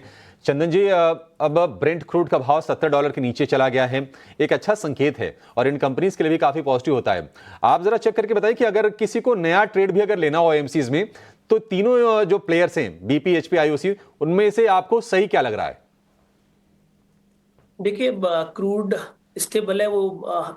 इंडिया एज इकोनॉमी काफी अच्छी बात है यहाँ पे, क्योंकि इन सारे जो भी रुपी डॉलर के कंसर्न्स है उसके चलते क्रूड स्टेबल एक पॉजिटिव हमारा ट्रिगर है। और आईओसी, बीपीसीएल और एचपीसीएल की बात करें तो almost same sort of price structure है, क्योंकि ये तीनों ही काउंटर है, ऊपर के लेवल से गिरे हैं, लोअर टॉप लोअर बॉटम के सेटअप यहाँ पे बन रहे हैं, तो किसी को भी सिलेक्ट किया जा सकता है। फिर भी आप तुलनात्मक अध्ययन की बात करें तो यहाँ पे मैं बीपीसीएल पे फोकस करता हूँ, विद द व्यू की वीकली चार्ट में काफी एक डीप ओवरसोल्ड टेरिटरी में चला गया। 375 से लेके यहाँ पे लगभग 235 तक के करेक्टिव मूव देखने को मिले। अभी बॉटम प्रोसेस बन रहे हैं, 242 के आसपास के सपोर्ट है, ऊपर में लगभग 262 तक के टारगेट आपको बीपीसीएल भारत पेट्रोलियम दिखाना चाहिए। 262 तक के टारगेट। एक मंदी वाला शेयर आपसे मैं चंदन जी जानना चाहूंगा, वो भी ऑटो पैक से, क्योंकि हमने देखा कि तमाम शेयर 52 हफ्ते के निचले स्तर पर जाकर कारोबार कर रहे हैं। बजाज ऑटो की कल क्लोजिंग बहुत ही खराब रही है, वैसे लगातार ये गिर ही रहा है शेयर, 7,332 रुपए पर गिरते गिरते आ गया है 12,700 वाला शेयर। हीरो मोटो में भी हम स्ट्रक्चर वीक देख रहे हैं, कहीं कोई फ्रेश शॉर्ट के मौके आपको दिख रहे हैं? और मान लीजिए किसी ने शॉर्ट किया हो ऑटो में, कहां पर अभी बना के रखें अपने बिकवाली के सौदे को? कि बजाज ऑटो का स्ट्रक्चर बिगड़ चुका है और ये बहुत स्ट्रॉन्ग काउंटर होता था जो 50 दिन के मूविंग एवरेज के नीचे नहीं जाता था। 18 अक्टूबर को ये लेवल तोड़ने के बाद इसने वापस मुड़ के नहीं देखा है, और उस टाइम जब नेगेटिव सिग्नल आए थे ट्रेड बेस सेटअप की बात करें तो वो लगभग 10,000 के नीचे है, और वहां से 30% तक का करेक्टिव मूव भी इस काउंटर में देखने को मिला है। तो जब ना तो नेगेटिव स्टेंस है, जब तक 7,550 7,600 नहीं निकलता है, नीचे में 7,000 6,900 तक के टारगेट भी बन सकते हैं।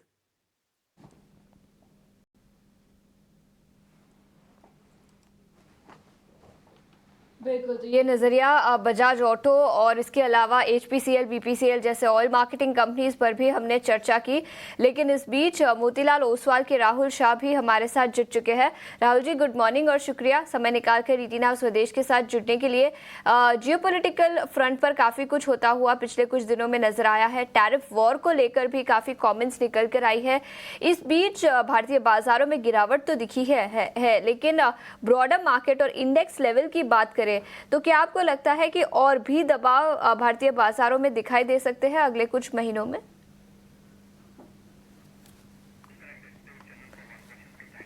ठीक है, राहुल जी से फिर से एक बार कनेक्ट करने की कोशिश करेंगे। लेकिन चंदन, हमने एक्सपायरी में बदलाव हुए उस पर तो चर्चा की, लेकिन इसके रिपरकशंस बीएसई के स्टॉक पर भी नजर आ सकते हैं। पॉजिटिव न्यूज़ है बीएसई के लिए, नेगेटिव न्यूज़ है बीएसई के लिए, लेकिन स्टॉक और टेक्निकल्स पर देखें तो बॉम्बे स्टॉक एक्सचेंज स्टॉक पर आपकी क्या राय होगी?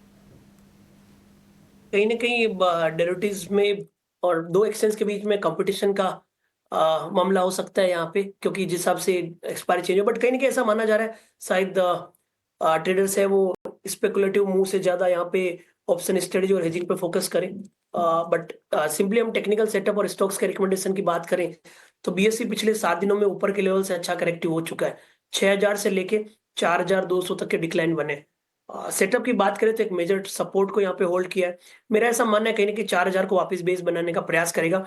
इसके चलते थोड़ा बहुत एक सेंटिमेंट ट्रिगर बन सकता है, बट मेरा ऐसा मानना है 4,000 एक बड़ा सपोर्ट का काम करेगा, जो वापस 5,000 तक के बाउंस दिखाना चाहिए। तक के लेवल्स बीएसई पर नजर आ सकते हैं। चंदन, शुक्रिया समय निकालकर रीटी नाउ स्वदेश के साथ जुड़ने के लिए और दर्शकों का मार्गदर्शन करने के लिए। लेकिन बाजार में पिछले कुछ दिनों से भारी गिरावट दिखी है, ऐसे में इन्वेस्टर्स, निवेशकों को क्या करना चाहिए, कौन से सेक्टर्स पर बुलिश रहना चाहिए? हमने कल कंप्लीट सर्कल कंसल्टेंट्स के गुरमीत छड्डा से बातचीत की, आइए आपको सुनाते हैं। देखिए, मेरा ये मानना है कि ये लेवल बाजार का प्रेडिक्ट करना एक तो आता नहीं है और करने की कोशिश भी नहीं करनी चाहिए, क्योंकि एक जो गलती हम सब कर रहे हैं मार्केट में, वो एक बॉटम ढूंढने की कोशिश कर रहे हैं। और जब सबको लगता है कि बॉटम है, तब बाजार बॉटम देता नहीं है, क्योंकि बाजार ना ओवरसोल्ड लग रहा है मुझे। और मुझे ये ओवरसोल्ड कुछ समय से लग रहा है, ऐसा नहीं कि आज लग रहा है। सिमिलरली लास्ट ईयर जब वो ओवरबॉट था तो ओवरबॉट भी काफी समय तक रहा है ना। Small cap mid cap index का पी भी 35-36 गया। स्टॉक्स एक एक साल में 4-4 5-5 गुना हो रहे थे डिफेंस स्पेस में, एसएमई में जो आईपीओ आ रहे थे। तो मार्केट हमेशा सा एक्सट्रीम में रिएक्ट करता है। जब ओवरबॉट होता है तो ओवरबॉट रहता है, भी जब ओवरसोल्ड हो रहा है तो ओवरसोल्ड रहता है। कि हालांकि हमें ये देखना है एज अ निवेशक कि हमें रैशनैलिटी देखनी है मार्केट में। मुझे ऐसा लगता है कि कुछ पॉकेट्स ऐसे हैं मार्केट में जो अच्छी न्यूज के बावजूद गिर रहे हैं, वहां पे एज एन इन्वेस्टर में फोकस करूंगा। तो पहली चीज, ये पहला करेक्शन नहीं है और ये आखिरी नहीं है। आपकी अगर 5-10 साल की इक्विटी की जर्नी है तो शायद ऐसे आपको और मौके देखने को मिलेंगे। अब इसको नेविगेट कैसा करना है, सबसे पहले पैनिक नहीं करना है। कोई भी डिसीजन ऐसा मत लीजिए कि मैं कल एग्जिट कर देता हूँ, फिर जब मार्केट नीचे आ जाएगा दोबारा से स्टार्ट करेंगे। अगर आपका गोल लंबा है तो अभी कुछ भी पैनिक करने की जरूरत नहीं है। अगर हाँ गोल छोटा है, आपको पैसे ही चाहिए अगले 1-2 महीने में, तो बात अलग है। लेकिन अगर आपका गोल लॉन्ग टर्म है तो अभी बिल्कुल एक्ट मत करिए। इंक्रीमेंटल पैसे को बहुत सूझबूझ से इन्वेस्ट करिए। कुछ पॉकेट्स हैं मार्केट के, जैसे मैंने बोला, काफी रीजनेबल हो गए हैं। जैसे बैंक निफ्टी है 12.5 के पी पे। मैंने बैंक निफ्टी इस रीजनेबल वैल्यूएशन में बहुत समय के बाद देखा है। शायद 2008 वाला वैल्यूएशन है फाइनेंशियल्स का। नंबर 2, अगर आप देखेंगे कुछ अच्छे पॉकेट्स हैं मार्केट के जहां पे अच्छी न्यूज के बाद भी स्टॉक गिर रहे हैं। जैसे ऑटो के आप देखिए, आइशर और एमएनएम के फरवरी के नंबर बहुत अच्छे आए ऑटो सेल्स के, उसके बावजूद स्टॉक जो है रिएक्ट नहीं कर रहा है। कुछ डिफेंस कंपनीज है जैसे सोलार इंडस्ट्रीज है, उसको पिछले 2 हफ्ते में लगभग 10-11 हजार करोड़ के डिफेंस के ऑर्डर्स मिले हैं, पिनाका रॉकेट के और एक्सपोर्ट ऑर्डर के। तो शेयर ने ज्यादा रिएक्ट नहीं किया है। तो इस समय हमें ये देखना है कि कौन सी अच्छी कंपनी है जहां पे अर्निंग ग्रोथ अच्छी है, ऑर्डर अच्छा आ रहा है, वैल्यूएशन रीजनेबल है। बहुत इंपॉर्टेंट है वैल्यूएशन जो है। मतलब जस्ट बिकॉज कोई स्टॉक गिर गया इसका मतलब वो लेने, तो ये जो कुछ पॉकेट्स है यहाँ पे आप इंक्रीमेंटली इन्वेस्ट करिए और थोड़ा सा पेशेंस रखिए। और अगर आपको बहुत डर लग रहा है तो सबसे अच्छा तरीका है कुछ मत करिए। मैं ये मानता हूं कि इतनी एग्रेसिव सेलिंग बहुत समय बाद देखी है। अगर आप देखें तो आज भी वो $900 बिलियन आज होल्ड करते थे, उन्होंने बेचा तो 30 बिलियन ही है। तो अपनी होल्डिंग का तो एक स्मॉल परसेंटेज ही बेचा है। तो ऐसा नहीं है कि और इसको एक होमोजीनियस एंटिटी के मत देखिए। एफआईएस में कई किस्म के एंटिटीज हैं, कुछ हेज फंड्स हैं, कुछ आर्बिट्राज फंड्स हैं, कुछ लॉन्ग ओनली हैं। तो एक जो कारण जो सामने दिख के आ रहा है वो ये आ रहा है कि ये जो शॉर्ट टर्म मनी होता है, जो आर्बिट्राज मनी होता है, हेज मनी होता है, इसको बाकी जगह अपॉर्चुनिटीज ज्यादा अच्छी लग रही है। तो पहले वो यूएस गया वो पैसा, जब ट्रम्प साहब आए उन्होंने बोला मैं कॉर्पोरेट टैक्स कट करूंगा, अमेरिका को वापस ग्रो करूंगा, तो शुरू में सारा पैसा यूएस गया। यूएस में लगभग $700-800 बिलियन यूएस रिलेटेड ईटीएफ्स में गया। अभी पिछले 1-2 सप्ताह से पैसा काफी हद तक चाइना गया, क्योंकि चाइना ने डीप सीक एआई का एक वर्जन निकाला। वहां पे बड़े स्टिमुलस की बात हो रही है और चाइना का पूरा मार्केट 8 या 9 के पी पे था, क्योंकि पिछले 10-12 साल का रिटर्न उनका नेगेटिव था। तो विद इन इमर्जिंग मार्केट थोड़ा पैसा अब चाइना गया, कुछ हद तक ब्राजील भी गया है, क्योंकि ब्राजील कमोडिटी ओरिएंटेड मार्केट है, काफी रीजनेबल हो गया। तीसरा, कहीं ना कहीं मुझे लगता है एफआईएस को ऐसा लगता है कि नियर टर्म में अर्निंग अर्निंग जो है वो शायद अभी भी एक आध क्वार्टर और वीक रहेगी, इस करके सारे नेगेटिव्स प्राइस में हो रहे हैं। तो जो हमारा इंटरनल चीज, ये एफआईएस क्या करते हैं ये हमारे कंट्रोल में नहीं है। हालांकि मैं ये मानता हूँ कि बहुत एक्सटेंट तक सेलिंग हो चुकी है अभी। पर क्या है कि मार्केट इस दौर पे कि थोड़ी भी और सेलिंग होती है और नेगेटिविटी होती है तो वो आपको इम्पैक्ट करेगा। बट काफी हद तक सेलिंग जो है मुझे लगता है हो गई है। नंबर 2, जो रिलेटिव अट्रैक्टिवनेस है इंडियन मार्केट की, अब थोड़ी सी बेहतर हो रही है। आप देखिए निफ्टी का पी आ गया है 19.5, फॉरवर्ड देखेंगे तो 18 टाइम्स है। कोविड में हमारा ट्रेलिंग पी 17 के आसपास आया था। तो आपको बाजार में बहुत सारे पॉकेट्स ऐसे मिलेंगे जहां वैल्यूएशन ऑलमोस्ट कोविड जितना हो गया है, ये वहां से 5-10% ही बेटर है। करीबन करीबन 90% स्टॉक्स 200 डीएमए के नीचे आ गए।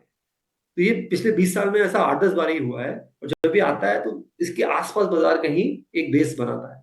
तो मेरा ये मानना है कि थोड़ा स्टैगर्ड वे में आप इसको डील करिए। आपके पास अगर 100 रुपीज है, आप शायद अभी 30 रुपए डाल सकते हैं, थोड़ा थोड़ा ग्रेजुअली इसमें एंटर करिए। और इंडिया का मैक्रो इंप्रूव हो रहा है। देखिए मैं हमेशा बोलता हूँ जब प्राइस गिर रहा होता है तो रिस्क कम हो रही होती है, बट हमारा माइंड कहता है कि रिस्क बढ़ रही है। तो हमारा जीडीपी का नंबर बढ़ के आया है। आप हाई फ्रीक्वेंसी डेटा देखिए, पावर का डेटा देखिए, टोल कलेक्शन देखिए, जीएसटी का नंबर देखिए, जो भी हाई फ्रीक्वेंसी इंडिकेटर है वो ये पॉइंट आउट कर रहे हैं कि वापस से थोड़ी सी रिकवरी आ रही है। तो ये कुछ हद तक आपको अर्निंग्स में देखने को मिलेगी कुछ टाइम बाद। तो यहां से लेके उसके अलावा आरबीआई ने रेट कट करना शुरू किया है, लिक्विडिटी इन्फ्यूज कर रहा है, इन सबका इम्पैक्ट थोड़े से लैग के बाद आएगा। तो अगर आप अगले 8 से 10 हफ्ते में थोड़ा स्टैगर करके डाल सकते हैं और 30% शायद अभी डाल सकते हैं, तो मुझे ऐसा लगता है कि बाजार आपको लॉन्ग टर्म में रिवॉर्ड करेगा। और देखिए, हम चर्चा करते थे कोविड में ये वाला शेयर इतने का था, ले लेना चाहिए था। इंडियन होटल्स 90 रुपए का आ गया था, डिवीज लैब्स 1000 रुपए का आ गया था, आईसीआईसीआई बैंक जो है इस रेट पे आ गया था। हम ये सब बातें करते हैं आज कि उस भाव पे लेना चाहिए था, लेकिन जब एक्चुअल करेक्शन आता है तो हमारा जो रिस्पॉन्स होता है वो बिल्कुल डिफरेंट हो जाता है। तो मेरा ये मानना है ये अच्छी अपॉर्चुनिटी है, बट जैसा मैंने बोला, अगर आपके पास लिक्विडिटी नहीं है या आपको बहुत ज्यादा नर्वसनेस हो रही है, इसको थोड़ा सा टाइम को निकल जाने दीजिए। ज़्यादातर एक्सपर्ट्स, चाहे वो पोर्टफोलियोज को मैनेज कर रहे हैं, चाहे वो टेक्निकली देखते हैं, चाहे वो डेरिवेटिव एनालिस्ट हैं, या फिर वो स्विंग ट्रेडर्स के महारथी हैं, सबका एक राय तो समझ में आ रही है इस 22,000 के लेवल के आसपास आके कि यहाँ पे मार्केट के अंदर एक फाइटिंग स्पिरिट जागी है ताकि वो बॉटम बनाए, और वैल्यूएशन काफ़ी बेहतर हुई है। राहुल शाह भी इस बीच हमारे साथ जुड़े हैं मोतीलाल ओसवाल से, उनसे करते हैं इसी मुद्दे पर बातचीत। राहुल सर नमस्ते, थैंक यू वेरी मच। अगर आप भी ये बात मानते हैं कि बाजार यहाँ से एक रिलीफ का पुल बैक देगा, ग्रोथ का पुल बैक नहीं सर, एक रिलीफ का पुल बैक, क्योंकि बहुत ज़्यादा टूट चुके हैं, तो शुरुआत किससे करें? हाय, गुड मॉर्निंग, नमस्ते। मेरे ख्याल से जिस तरह से बाजार की हालत हुई, हम देखें कि लगातार 1 महीने तक बिकवाली का दौर चालू है, तो मुझे लग रहा है कि एक बाउंस बैक हम तो कब से होप कर रहे थे लास्ट 7-8 दिन के पहले, बट मुझे लग रहा है now the markets have become very very right. आप वैल्यूएशन पर्सपेक्टिव पकड़े तो निफ्टी की जो 10 साल की जो लॉन्ग टर्म एवरेज जो पकड़ते हैं हम, which is trading at I think around 18.5 times. बाकी आप दूसरे वर्सेस जो लॉन्ग टर्म एवरेज का यूजुअली रहता है वो 20 टाइम के आसपास रहता है, तो वहीं पे भी कंफर्ट आ गया है वैल्यूएशन पे। कंपेयर करें mid cap small cap versus large cap, तो आउट परफॉर्मेंस मिड कैप्स का तो और स्मॉल कैप का काफी अच्छा रहा है, काफी टाइम से हमको मालूम है। अभी लग रहा है कि कहीं ना कहीं पर लग ही रहा है कि यहाँ से एक पुल बैक आना चाहिए। तो पुल बैक मेरे ख्याल से जो सबसे बेस्ट सेक्टर जो यहाँ पे रेजिलेंट दिखा रहा है वो है बैंकिंग एंड फाइनेंशियल्स। तो मुझे लग रहा है कि वो एक सेक्टर में डेफिनेटली इधर आप पीएसयू हो या प्राइवेट हो, दोनों सेक्टर के अंदर मेरे ख्याल से लिया सकते हैं। स्पेशली मुझे लग रहा है कि जो कंज्यूमर बैंक्स हैं या कंज्यूमर फाइनेंस कंपनीज हैं, जैसे हम बात करें एचडीएफसी बैंक दिग्गज में, और फिर टॉप ऑफ द ऑर्डर फिर एक्सिस बैंक जो वैल्यूएशन के लेवल से काफी हद तक गिर चुका है और यहाँ से रिस्क वर्सेस रिवॉर्ड काफी फेवरेबल हो सकता है। इंडसइंड बैंक की बात करें तो मेरे ख्याल से ये 3 लार्ज कैप और आईसीआईसीआई बैंक फोर्थ, ये सब चारों लार्ज कैप बैंक्स मुझे लग रहा है कि यहाँ से लेने की लग रहा है। PSU bank followed by small banks जो है, जहां पे भी पीएसयू में सेकंड लाइन स्टेट बैंक तो है ही, लेकिन सेकंड लाइन जो बैंक्स है जो जिसमें काफी हद तक गिरावट है, बिलो बुक मिल रहे हैं, जो यही आपको 6-8 महीने पहले 1 टाइम टू 1.25 1.3 टाइम बुक पे मिलते थे। एग्जाम्पल जैसे पीएनबी हो गया, कैनरा बैंक हो गया, कुछ बदला नहीं है, ग्रोथ मोमेंटम परफेक्ट है, पीक प्रॉफिट्स देखने को मिले लास्ट 2 क्वार्टर्स के अंदर। तो मेरे ख्याल से एक ही चीज चेंज हुआ है, वो है बाजार का हालत in terms of mood off investors. तो मुझे लगता है कि यहाँ पे 1 महीने का व्यू मत लगाइए, 3 महीना 6 महीना का व्यू लगा के प्रोफेशनल से दिमाग से काम करिए, तो मेरे ख्याल से उसके पहले ही अपने को अच्छे रिटर्न्स मिल सकते हैं। जो मेरे क्या लगता है कि जो Q4 के नंबर्स आएंगे तभी मुझे लग रहा है कि एक बार वहां पे मोमेंटम पिकअप हो सकता है, which is not far away. 1-1.25 महीना जैसा रह गया कि जो आपका Q4 के अर्निंग भी 15 अप्रैल के आसपास शुरुआत हो जाएगी, तो it's hardly a month left. तो रिस्क वर्सेस रिवॉर्ड फाइनेंशियल्स हो गए, मुझे लगता है सिलेक्टिव ऑटो नेम जैसे महिंद्रा एंड महिंद्रा जो काफी हद तक गिरने को देखा है। तो डोमेस्टिक आपका रूरल प्लस अर्बन प्लस आपका उसमें जिस तरह से हम देखें defence hospitals and some play, तो मेरे ख्याल से वो भी एक अच्छा खासा रनअप मिल सकता है। Thirdly I think defence stocks जो काफी हद तक जो डार्लिंग हुआ करते थे मार्केट पे, गिरावट में वैल्यूएशन काफी हद तक अच्छे हो गए, तो मेरे ख्याल से BL top of the order मुझे लग रहा है उसके अंदर। सो आई थिंक फिर अब चौथा सेक्टर देखे तो टेलीकॉम, तो टेलीकॉम में दिग्गज रिलायंस, तो मेरे ख्याल से रिलायंस में अब हम देखें तो 25% की गिरावट देखने को मिली है। तो I feel all this stocks which I have discuss, यहाँ से शुरुआत पक्की की जा सकती है। सब मोस्टली लार्ज कैप नेम्स है, यहाँ से मेरे ख्याल से बहुत ही जल्दी अच्छे रिटर्न्स आने को मिल सकता है और मार्केट यहाँ संभले भी, ऐसा मेरा जिस तरह से हम देख रहे हैं डेटा तो लग रहा है ऐसा।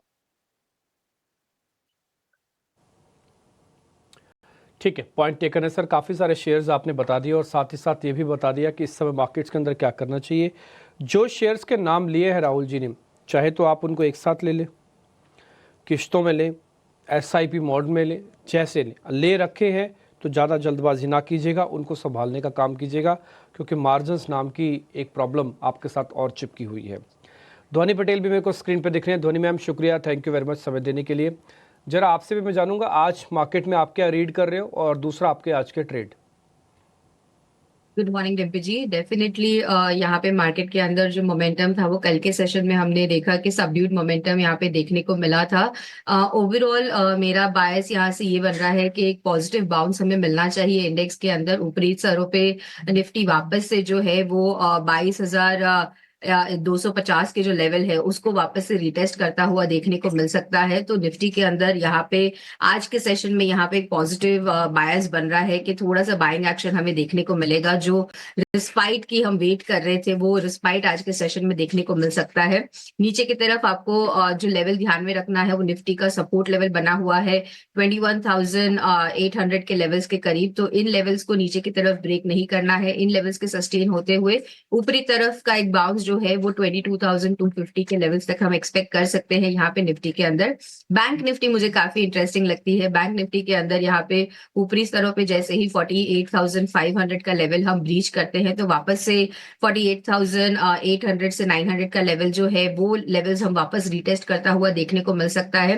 क्योंकि बैंक निफ्टी के अंदर अगर हम डेली स्ट्रक्चर पे देख रहे हैं तो एक अच्छा खासा सपोर्ट लेवल जो है उसको यहाँ पे उसने रिस्पेक्ट करके रखा है। नीचे हमने 47,900 का मार्क जो है वो हमने ब्रीच नहीं करा और हमें वहां से एक बाइंग एक्शन इंटरेस्ट देखने को मिल रहा है। तो आज के सेशन के लिए मेरा व्यू यहाँ पे दोनों ही इंडेक्स पे फ्लैट टू पॉजिटिव साइड का बनता है।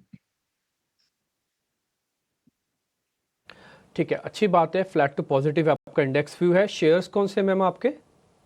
जी बिल्कुल, मेरी तरफ से 2 काउंटर्स है जो मुझे पसंद आ रहे हैं। पहला काउंटर जो है वो है यहाँ पे एसबीआई कार्ड का काउंटर। एसबीआई कार्ड के अंदर अगर आप देखें तो यहाँ पे एक अपवर्ड स्लोपिंग चैनल देखने को मिल रही है और उसके बेस से वापस से स्विंग ट्रेड बनता है जो on the higher side prices को लेके जाएगा। तो एसबीआई कार्ड के अंदर यहाँ पे बाय करके चल सकते हैं। ऊपरी तरफ पे जो टारगेट है वो 865 का बनता है और आपको स्टॉप लॉस 824 का लगा के रखना है। नीचे की तरफ में अगर हम देखें दूसरा काउंटर जो है वो यहाँ पे है वो कल्याण ज्वेलर्स का है। काफी यहाँ पे हमने एक डाउनफॉल देखा, बट ओवरऑल अगर आप चार्ट स्ट्रक्चर देखें तो डेलीज पे नीचे की तरफ में 425 का लेवल था जहां पे कल्याण ज्वेलर्स ने पहले एक लो बनाया और वहां से हमें एक बाइंग एक्शन वापस देखने को मिल रहा है। तो ये स्विंग ट्रेड इसमें भी बन सकता है on the higher side. Kalyan jewellers का जो टारगेट यहाँ पे बनता है आपको 490 के टारगेट्स के लिए उसको बाय करना है और नीचे स्टॉप लॉस जो है वो आपको 437 का लगा के रखना है। ठीक है, पॉइंट्स मैम टेकन आपके। दोनों शेयर्स हमने नोटिस भी कर लिया। एसबीआई कार्ड्स इंटरेस्टिंग शेयर्स में से एक है और ये भी 865 तक जा सकता है। ये शेयर आपकी लिस्ट में है। कल्याण ज्वेलर्स थोड़ा हाई बीटा है, अगर आपको ऐसा नहीं लगता, समझ में नहीं आता तो 1 मिनट के लिए चाहे तो आप छोड़ भी सकते हैं इसको। ठीक है जी, तो सारे शेयर्स मोटा मोटी रफ हमारे एक्सपर्ट्स ने आपके सामने रख दिए। राहुल जी ने तो झड़ी लगा दी शेयर्स की, तो आप चाहें तो उन शेयर्स का भी फ़ायदा ले सकते हैं। मिस हो गया हो तो यूट्यूब को थोड़ा आगे पीछे कर लीजिएगा, वहाँ पर आपको सारे शेयर्स वापस से सुनने और देखने को मिल जाएंगे। नवरत्न शेयर सुबह 9 बजे के 9 अहम शेयर्स जिन पे साथ न्यूज़, बज़, मार्केट रिपोर्ट्स कुछ ना कुछ कनेक्टेड है, वो आपके लिए शरद लेके आए हैं। शरद बताएं नवरत्न शेयर्स। जी बिल्कुल, सबसे पहले जो है ऑयल एंड गैस कंपनीज पे नज़र रखिएगा, खास करके ओएमसीज पे आज लगातार दूसरे दिन जो है अच्छी मोमेंटम स्टॉक्स में देखने मिल सकती है। ब्रेंट क्रूड $71 के जो है नीचे आ गया है, पॉजिटिव रहने वाली ओएमसी के लिए और ओएनजीसी और रिलायंस के लिए भी। बीएससी पे थोड़ी सी नेगेटिव इम्पैक्ट आ सकती है क्योंकि एनएससी ने अपनी एक्सपायरी डेट को जो है शिफ्ट कर दिया है। निफ्टी इंडेक्स डेरिवेटिव जो है अब मंडे में एक्सपायर करेंगे, पहले ये आंकड़ा थर्सडे को था, तो सेंटिमेंटली नेगेटिव रह सकता है बीएससी के लिए। कोफोज की बात करें तो बोर्ड ने शेयर स्प्लिट अनाउंस कर दिया 1:5 का और 2 इंपॉर्टेंट एक्विजिशंस भी किए जिसका लगभग $50 मिलियन का टोटल नेटवर्थ है। अपोलो हॉस्पिटल्स की बात करें तो ऑन्कोलॉजी सेंटर को कमीशन किया जहां पे 250 करोड़ रुपए का इन्वेस्टमेंट है, थोड़ी सी पॉजिटिव न्यूज़ है। वही अंबुजा सीमेंट की बात करें तो सीसीआई अप्रूवल आ गई है ओरिएंट सीमेंट के एक्विजिशन को लेके, तो ये पॉजिटिव ज़रूर रहेगा। ग्रासिम के लिए भी इम्पोर्टेंट बात है, 5 में से 6 ग्रीन प्लांट्स अभी ऑपरेशनल हो गए हैं और अब इनका जो कैपेसिटी है 1000 मिलियन लीटर्स पर ईयर से ज़्यादा हो गया है, तो इम्पॉर्टेंट डेवलपमेंट ग्रासिम से देखने मिल रही है। ओला इलेक्ट्रिक के लिए नेगेटिव न्यूज़ है, इनकी यूनिट को जो है एक टाइप से लेटर आ गया है, एक टाइप से नोटिस आ गया है आईएफसीआई से, जहाँ पे उन्होंने माइलस्टोन अचीव नहीं किया है बैटरी मैन्युफैक्चरिंग का सेगमेंट को लेके, तो ये नेगेटिव न्यूज़ फ्लो ओला इलेक्ट्रिक के लिए। बाइकॉन की बात करें तो यूएस एफडीए अप्रूवल आ चुका है इनका कैंसर ट्रीटमेंट ड्रग्स के लिए, स्टॉक के लिए पॉजिटिव है। और आखिर में हमारा बिग बोल्ड ब्रोकरेज जहाँ पे जेबी मॉर्गन एमएन फाइनेंशियल सर्विसेज पे मेंटेन ओवरवेट रखा है, कवरेज अज्यूम किया है, लेकिन टारगेट प्राइस बढ़ा दिया है उन्होंने 235 से बढ़ा के 320 कर दिया, तो रफली 50% से ज़्यादा का अपसाइड है। ठीक है शरद, बहुत शुक्रिया ये सारे के सारे शेयर बताने के लिए। तो 9 शेयर आपके फोकस में ज़रूर रहेंगे। ध्वनि, गुड मॉर्निंग, बहुत शुक्रिया आपका समय देने के लिए। ओला इलेक्ट्रिक पर आपसे व्यू चाहिए, हालांकि बहुत लंबा टाइम फ्रेम नहीं है, लेकिन जब से लिस्ट हुई ना कंपनी खबरों में ज़रूर रही है और ज़्यादातर नेगेटिव रीजंस की वजह से। हाल फिलहाल अभी हमने देखा कि छटनी की खबर आई ओला इलेक्ट्रिक में, अब ये खबर आ रही है कि नहीं उनको नोटिस दिया गया है। कहाँ तो हमने 157 रुपये के भाव देखे, अब ये 57 रुपये के आसपास चला आया है शेयर। ये बताइए कि और कितनी कमजोरी आप देख रही हैं? चार्ट तो निश्चित तौर पर खराब ही दिख रहा होगा आपको भी। जी बिल्कुल, गुड मॉर्निंग अभिषेक जी। और डेफिनेटली यस, चार्टिकल स्ट्रक्चर वाइज तो यहाँ पे ज्यादा कुछ डेटा है नहीं, तो कमेंट कुछ ज्यादा कर नहीं पाएंगे। और काउंटर जो है यहाँ पे वो अपने ऑल टाइम लोज जो है वो बनाते जा रहा है, तो यहाँ पे ज्यादा गिरावट जो है वो कॉन्स्टेंटली देखने को मिल रही है। और इनफैक्ट अगर हम यहाँ पे फिबोनाची एक्सटेंशंस बनाते हैं तो वो सजेस्ट कर रहा है कि स्टॉक जो है यहाँ पे अपना 50 रुपए का भाव भी है उसको भी नीचे की तरफ में तोड़ सकता है यहाँ पे। तो टेक्निकल में सिर्फ एक टूल की मदद से इतना बता सकती हूँ, बट ज्यादा यहाँ पे चार्टिकल स्ट्रक्चर्स ना होने की वजह से मैं कमेंट लिमिटेड कर पाऊंगी। कमेंट में तो वैसे ज़्यादातर नेगेटिव कमेंट्स ही आए हैं ओला इलेक्ट्रिक को लेकर हाल फिलहाल में, और कंपनी के जो कदम रहे ना वो भी उसी तरह के रहे हैं। लगातार हमने नेगेटिव खबरें ज़्यादातर देखी, और वो देखिए भाव जो है ना सबसे बड़ा रिफ्लेक्शन होता है इमोशंस का भी, और वो सामने हम देख भी रहे हैं। 56 रुपये के नीचे आकर ओला इलेक्ट्रिक का शेयर कारोबार कर रहा है। कल का hero state bank of India, अब बढ़िया तेजी हमने देखी, 3% के आसपास की रिपोर्ट्स भी अब स्टेट बैंक को लेकर ठीक ठाक आ रहे हैं। ध्वनि, आप बताइए, आपके भी रडार पर निश्चित तौर पर होगा एसबीआई का शेयर, अब क्या टारगेट लेके चले एसबीआई में? जी बिल्कुल, डेफिनेटली कल के रनअप के बाद एसबीआई डेफिनेटली टेक्निकल रडार पे बनता है यहाँ पे। और ओवरऑल यहाँ पे चार्टिकल स्ट्रक्चर वाइज भी अगर हम देख रहे हैं आज के सेशन में ओपनिंग भाव जो है वो हमें 720 रुपए के ऊपर देखने को मिले, तो यहाँ पे खरीदारी करके चल सकते हैं। शॉर्ट टर्म बेसिस पे यहाँ पे स्टॉक के अंदर जो मोमेंटम है वो आपको 740 के लेवल्स तक ऊपरी स्तरों पे जाता हुआ देखने को मिल सकता है, तो ओवरऑल पॉजिटिव बायस बन रहा है। और यहाँ पे मार्केट को लेके भी मेरा बायस यहाँ पे ऑन द पॉजिटिव साइड है। तो यहाँ पे बैंकिंग क्षेत्र में भी एसबीआई जिस हिसाब से यहाँ पे मोमेंटम दिखा रहा है, तो 740 के टारगेट्स इसके अंदर देख सकते हैं। स्टॉप लॉस खास करके ध्यान रखिएगा, स्टॉप लॉस आपको इसके अंदर जो मेंटेन करके रखना है वो है 709 का लेवल। एसबीआई को लेकर ये व्यू 717 रुपये पर आज शुरुआत करता हुआ ये शेयर दिख रहा है। थोड़ी देर में प्री ओपन के जो लेवल्स होंगे ना वो सेटल हो जाएंगे और थोड़ी राहत के संकेत दिख रहे हैं। देखिए गिफ्ट निफ्टी आपको दिखा रहा था कि 60 अंक नीचे निफ्टी खुल सकता है, लेकिन जो शुरुआत होगी बहुत मुश्किल 9 से 10 पॉइंट की एक सपाट शुरुआत की उम्मीद है निफ्टी में। उम्मीद करके चलेंगे कि देखिए 10 सत्र जो लगातार गिरावट का रिकॉर्ड बना है निफ्टी में, आज थोड़ा उभरने की कोशिश करें। देखते हैं कोशिशें कितनी रंग लाती हैं। सेंटिमेंट वीक है, अदरवाइज तो मतलब इतनी बुरी चीज़ें एसएच बाजार के लिए नहीं है। ध्वनि, एक शेयर पर और आपसे राय जाना चाहेंगे। हाल फिलहाल हम देखा है कि कुछ पैक्स एक्टिव हुए हैं, पीएसयूज में, रेलवे में बाइंग आ रही है, पावर वाले खेमे में भी तेजी है। पावर की जो पूरी पावर यूटिलिटीज हों या फिर पावर फाइनेंसर्स हों, तमाम जगहों पर तेजी है। सीएससी के बारे में जरा व्यू दीजिए, क्योंकि 200-225 रुपए के रेंज में शेयर गया था, वहां से प्रॉफिट टेकिंग का शिकार हुआ। कल तेजी इसमें लौटी है, ये तेजी टिक पाएगी सीएससी की?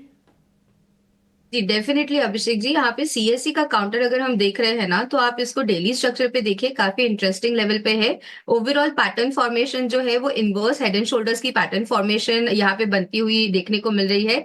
नेकलाइन का जो ब्रेकआउट है आपको 140 के लेवल्स के ऊपर यहाँ पे नेकलाइन का ब्रेकआउट देखने को मिलेगा, तो 140 के लिए आप इसको अलर्ट अपने लगा सकते हैं, वेट एंड वॉच लिस्ट में लगा सकते हैं। जैसे ही ये on the higher side break करता है तो ओवरऑल यहाँ से अभी करीब 10 पॉइंट की बढ़त इसके अंदर देखने को मिल सकती है। तो 140 के लेवल्स ब्रेक करने पे वापस से काउंटर जो है वो यहाँ पे 155 से 160 का जो लेवल इसका बना है उसको रिटेस्ट करता हुआ देखने को मिलेगा।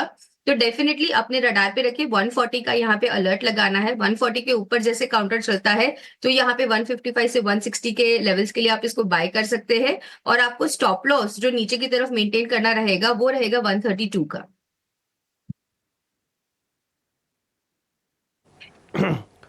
ओके ठीक है, तो मार्केट्स खैर खुलने ही वाला है, थोड़ी देर में खुल जाएगा मार्केट। अभी इंडिकेटिव टिक्स फ्रीज हो गए हैं और उस लेवल के हिसाब से कुछ कुछ शेयर्स मैं आपको और बता देता हूँ जहाँ पर आज थोड़ी बढ़त के साथ आपको ट्रेड देखने को मिल सकता है। कहने का मतलब वो सारे शेयर्स आज के नोटिसेबल शेयर्स भी होंगे। एक बार ज़रा दिखाना, M&M का शेयर करीब 1.5% ऊपर खुल रहा होगा, दिखाइए तो एक बार ज़रा M&M का शेयर्स। तो साथ ही दिखाइएगा ज़रा पावर ग्रिड का शेयर भी दिखाते, यही जो फटाफट से शेयर्स बोलता जा रहा हूँ, ठीक है। पावर ग्रिड टाइप कीजिए, साथ ही टाइप कीजिए ICICI बैंक, ठीक। ये कुछ एक ऐसे शेयर्स हैं जो आज बढ़त के साथ खुल रहे हैं। नेस्ले आज 1 से 1.25% और कमज़ोर खुलेगा। बजाज फाइनेंस में भी आज करीब 1.5% तक की गिरावट है, दिखाते यही सभी शेयर्स। और इसके अलावा आज का फोर्ज अच्छा खुल रहा है 4%।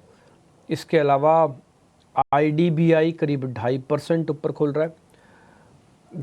ये बाजार गोदरेज इंडस्ट्रीज़ का भाव दिखाना करेक्ट है क्या, मेरे पास जो आ रहा है अभी गोदरेज इंडस्ट्रीज़ का, और साथ ही इमामी भी दिखाना, इमामी, BSC भी दिखाना, BSC, यस गोदरेज इंडस्ट्रीज़ 9% आ रहा है, ठीक है। इमामी भी दिखाओ एक बार ज़रा, इमामी, और साथ ही दिखाइएगा एक बार ज़रा BSC, बॉम्बे स्टॉक एक्सचेंज।